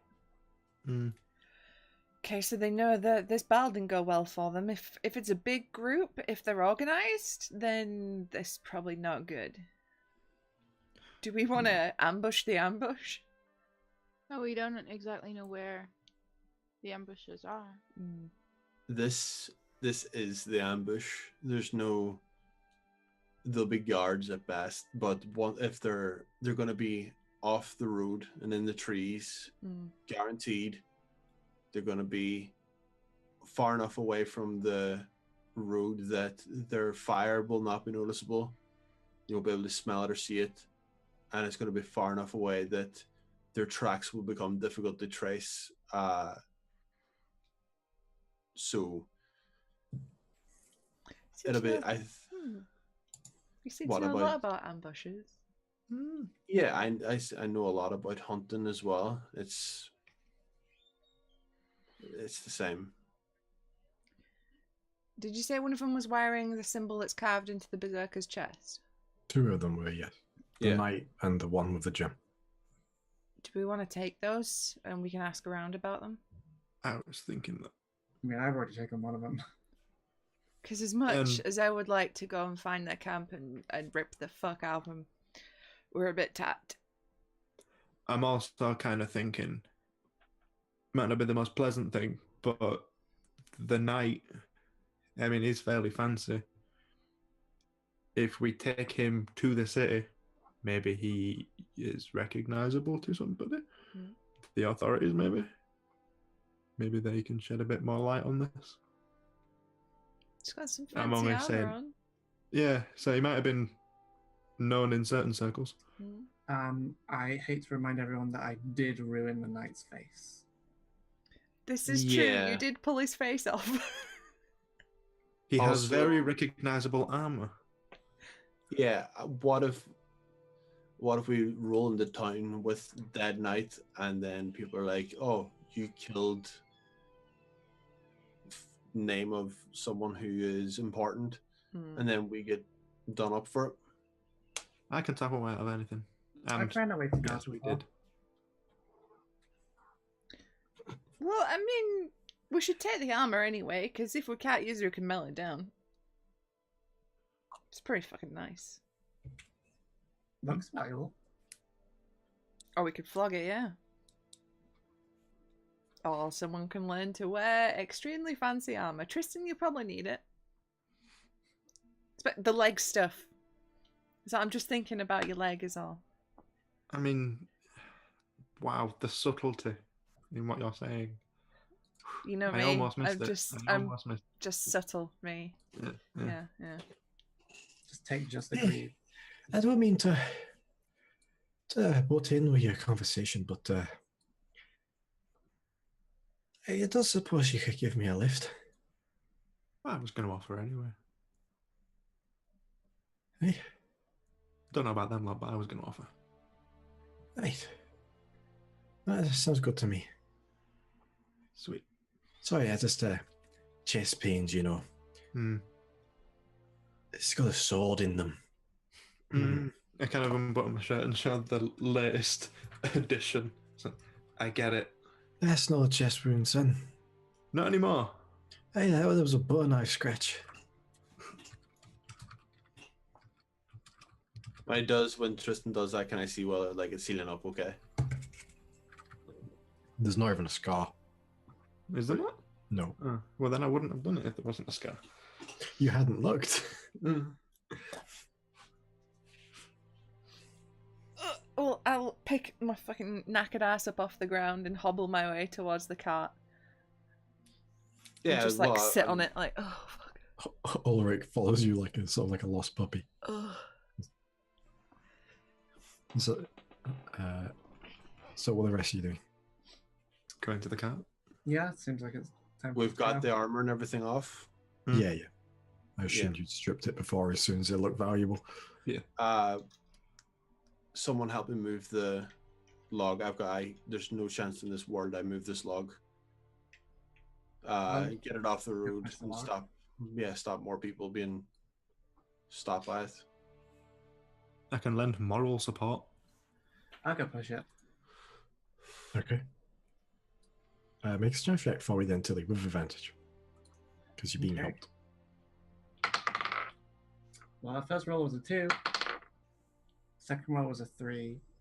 So that's 5.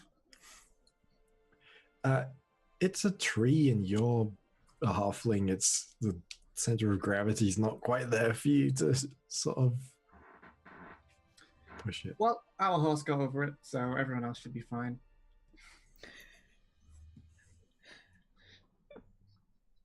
I go over to the back of the cart. I'm like, Gun, I need help. Alright. I just like plop off the back of the cart and go over. Okay. Was it just Yeah, strength strength. or athletics? Strength. That's a 24. Okay. So you just roll it out the way. Easy peasy. Okay, thank you. No worries. Flop On in into the cart. city then. Mm-hmm.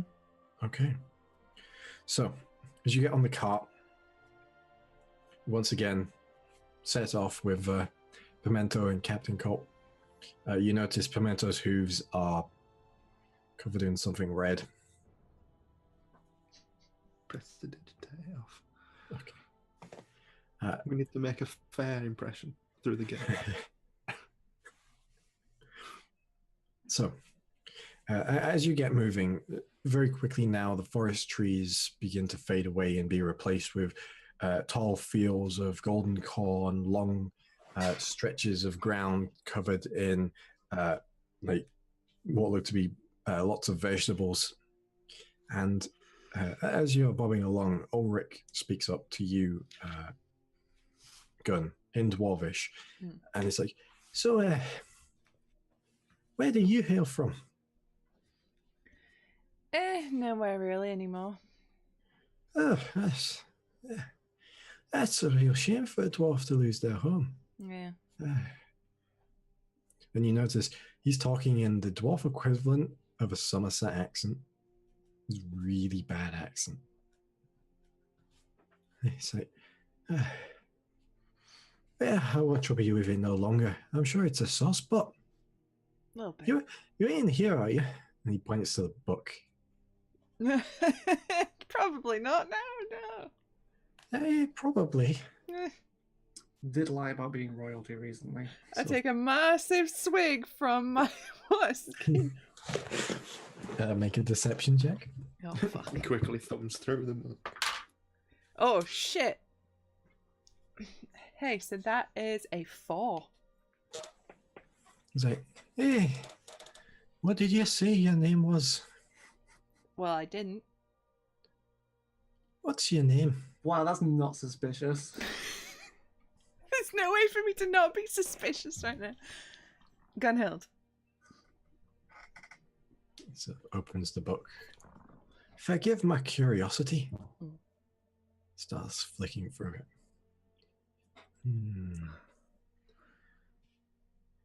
Well, lucky for you, the only Gunhild in here died 300 years ago. I got you there, though, didn't I?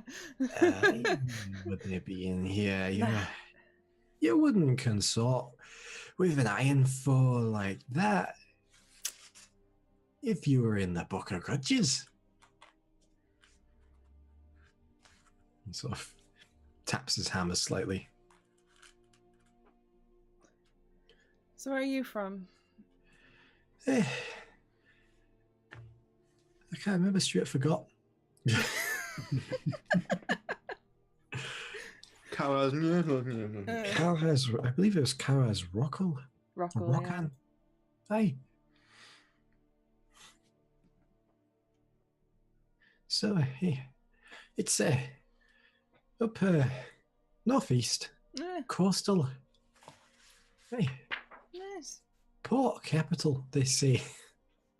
It's the only one with a port, so of course it's port capital. So are you out enforcing something, following up on a grudge? Spreading the good word? Hey, I got a grudge to find. Hey, passing through down there for that though.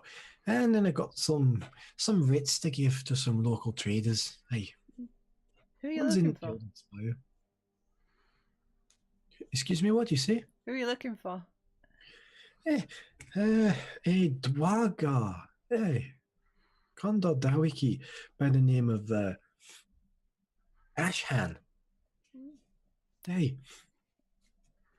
No last name, actually. I don't even know if those filthy, disgusting grey dwarves even have last names. Probably not. Hey, I can imagine. They didn't have the honour to have last names like that. I caught a glimpse of one of their settlements. It was fucking shit. I can imagine. Awful.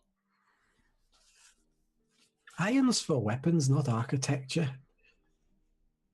Shocking. Tell you, you can believe it. Dwarf gossiping right now. This is amazing. Oh dear. So, eventually the conversation fades away as Ulrich promptly falls asleep because Ulrich has not received magical healing and Ulrich is currently still on 1 hit point. Don't jostle the cat. So,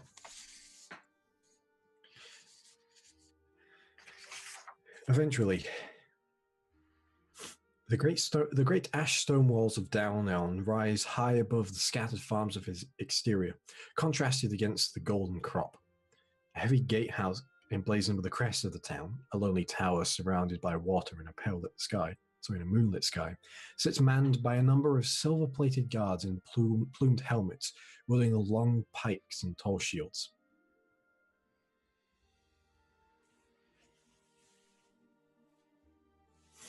Your cart rolls up close to the gatehouse, and as you get close, one of them sort of steps out into the road and goes, "Traveller, please hold for us."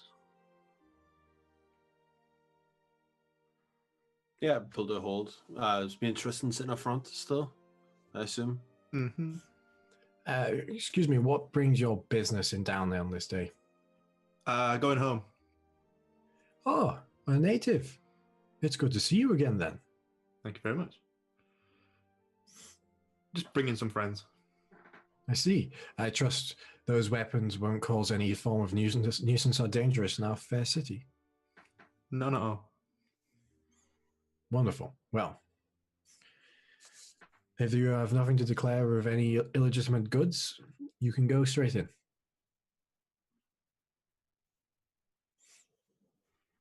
We didn't fill in our little customs card. Shit. We can just go on then. Yeah. Do we actually have? That's the thing I don't. Yeah, I go. Steps to the side, sort of waves you in. And as you go past, sort of nods to you, Tristan goes, "Welcome home." Good to be back. You see the gates are open, and as you trot inside, you are once again back home. And you see now the familiar sights of Downelm, one of the oldest cities in the kingdom. The buildings are that's a car. The buildings are a mishmash of various different architectures from the different eras. You see some buildings are even built on the ruins of previous buildings. Here now, in the path of Maraldin, the central road which leads down the center of the city and its main thoroughfare and trade, it's mostly shops. You see signs advertising various different things, be they bakeries, be they tailors, whatever it may have, line the streets here. A number of people walking either side of your cart. And it's bustling. It's the most people that you've seen in a while. And a couple of people stop and sort of look as they see you, Tristan, as you stand out a little bit. And they see the wounded figures in the back, and there's a couple of murmurs between each other, but for the most part, it's just a sense of, just instant curiosity as you begin to travel down this main road here. I'll have braided my hair and put into a tight little bun. Okay. Which you've never seen me do. Okay. So, as you continue on, you eventually find yourself in Midreach Square, the large plaza in the center of Downelm. And you see off to one side there appears to be a stable house, and there are a number of small pubs and a large sort of plaza in the center, in the middle of which is a small statue which looks sort of like a broken needle. And plastered all around the walls here, you can see posters. And it is a bright looking image. It's all in black and white. It's on vellum with black writing, but it's this image of a high sun over the town, and you see in the corners there's the little symbols of Downelm, and it says the Festival of Skyhearth. And it says that it's happening in a week. Is that a regular festival we would... Yeah, it's the Festival of Mid-Year, celebrated across most of Calgrim. It's marked by a solar eclipse.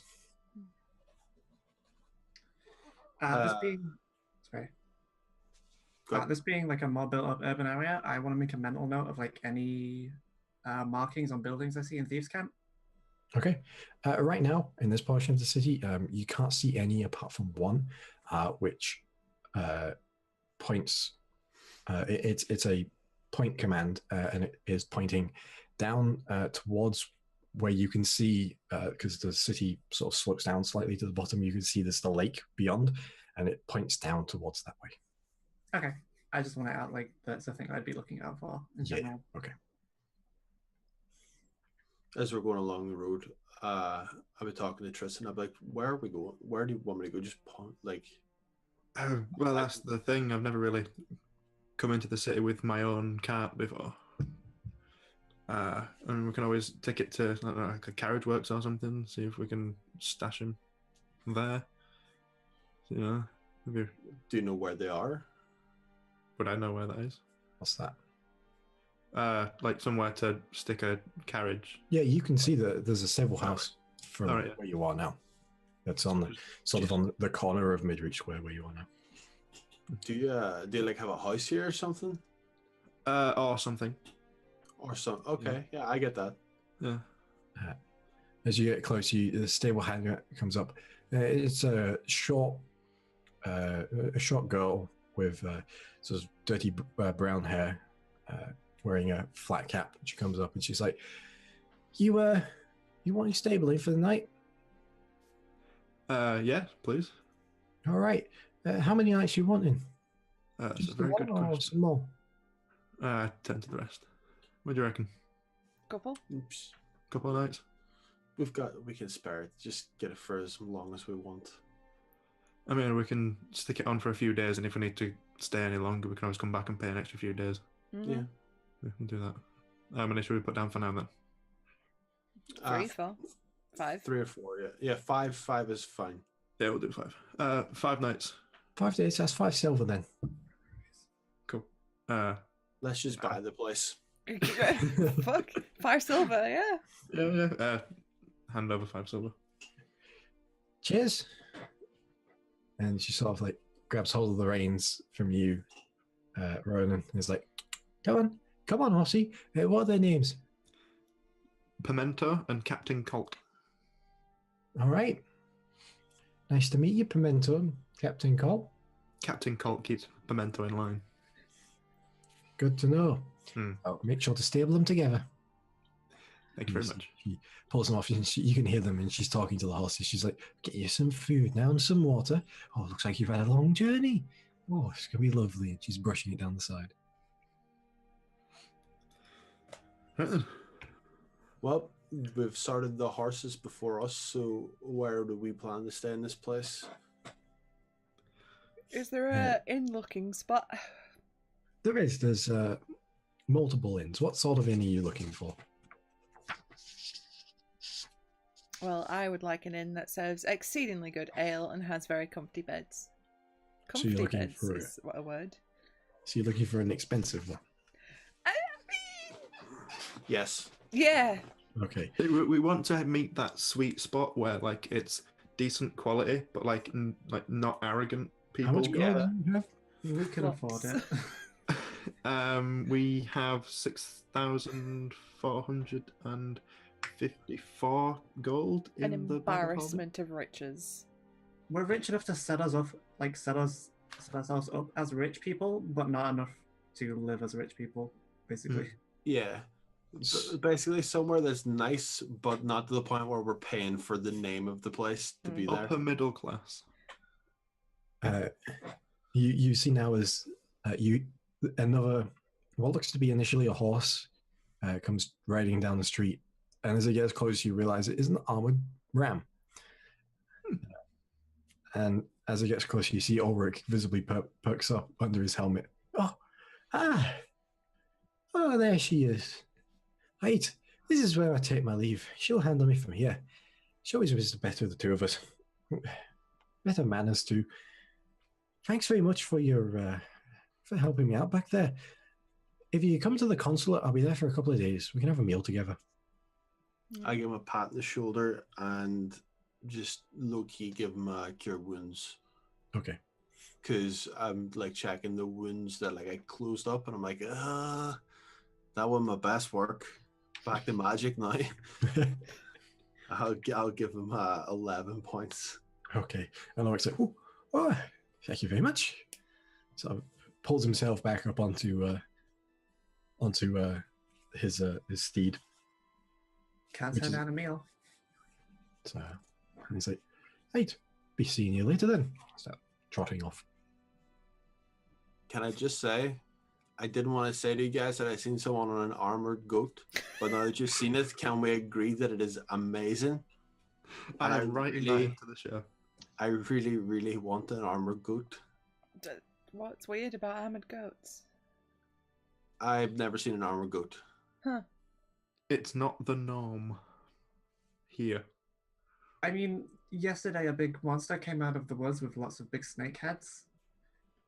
I mean, I never surprised. said that That's we quite- weren't, a magnet for the unusual. It's all in the stride at this point. Yeah. I miss my goat.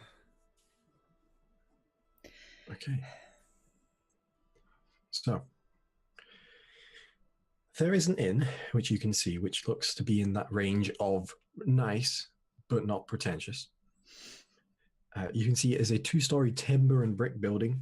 It's got a slate roof and has a lovely carved door that looks to be elven work.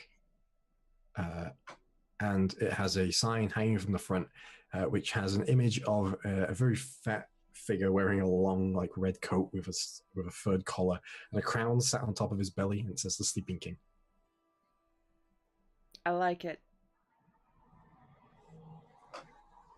Wait, did you just say you like something elven? Oh. No, the sign. Oh, Not the elf shit, the sign thing. okay. It's okay. cool. We almost. Never mind. Don't mistake me for an elf racist. I like elves. I wasn't. I was just saying. I almost felt a compliment brewing, but there wasn't one. Steady, Andres. I know. This is why I was surprised. Freaking Gimli up in here. So, did you go inside? Yep. Yeah. Why not? All right. So as you make your way in, you see there are the bar and the tables and chairs in here are obviously elf wrought, wonderfully crafted with long sweeping sections to them that seems to be all made out of entirely one piece of wood. There's a tall, very slender looking, what appears to be woman at the bar. She's wearing an apron over, just general clothing, hair tied back as it should be when you're working. Currently pulling a drink for someone. A couple of waiters wander from table to table, taking people's orders. Very much bigger establishment than you've been used to over these past couple of weeks since you left the city for the first time. And you see there's a staircase that seems to lead upstairs. Well, I assume we want to see about rooms before we do anything else. Okay. So you going up to the bar? Yeah, I mean, I'm smaller than the bar, so I assume someone else does it.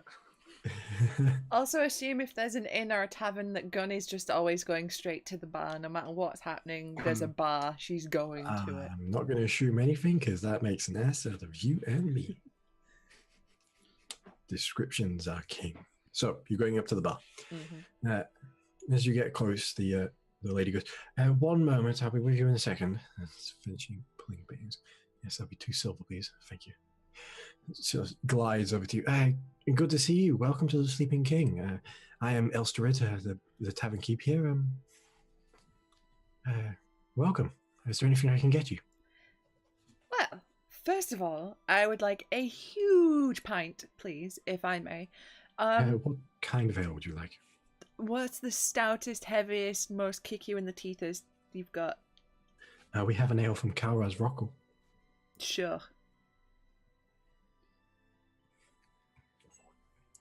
Anything else I can get you before I get you that? We'd like to inquire about rooms.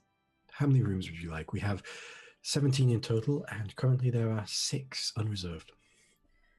I mean, I'm alright to bunk with someone. I don't attend to these guys. Do you want to share rooms? Do you want to get everybody their own room? I think we can afford separate rooms at this point, Gun. No? Doesn't bother me. I don't care. I mean, Just that's the other tomorrow? point of pennies. There's separate rooms there? Yes? I guess so, yeah. Right, then, of course. How many nights would you be staying here? Do you want to do 5 again? Like the horses? 5? May as well. All right, and drinks for the rest of you? We got any brandy? I do, yes. Cherry brandy. Yes, down and growing. One of those, please. Jesus Christ. Bearing in mind, he has no idea what he's doing. He just likes the idea of cherry brandy. Like, the idea better than the drink. I like to imagine he just sort of leant on the bar, though. Yeah. Yeah, but he went on the bar and slipped slightly and tried to make not a big deal out of it. Oh, no, come on. Like, Tristan's smooth. Like, he doesn't do that. Is he? Hmm. He's charismatic, not smooth. And for the rest of you? Nothing from me, thank you. The peatiest whiskey that you have. Of course. Can't get away from that bug. That would probably be Wormwold whiskey.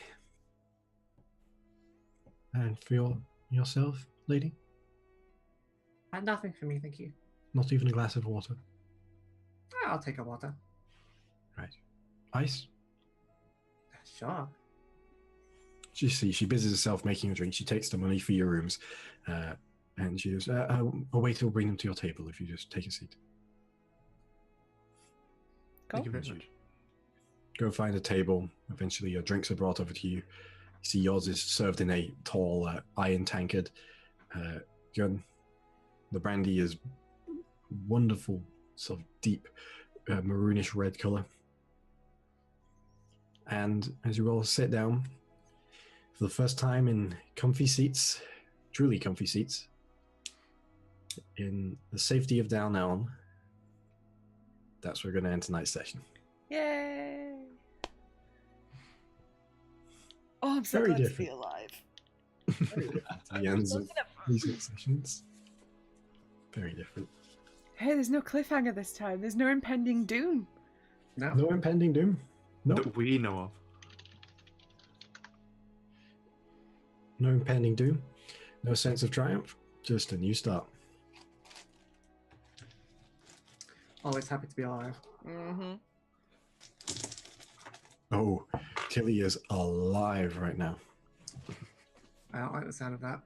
Hey, so confirmed. Tilly is the final boss of the campaign.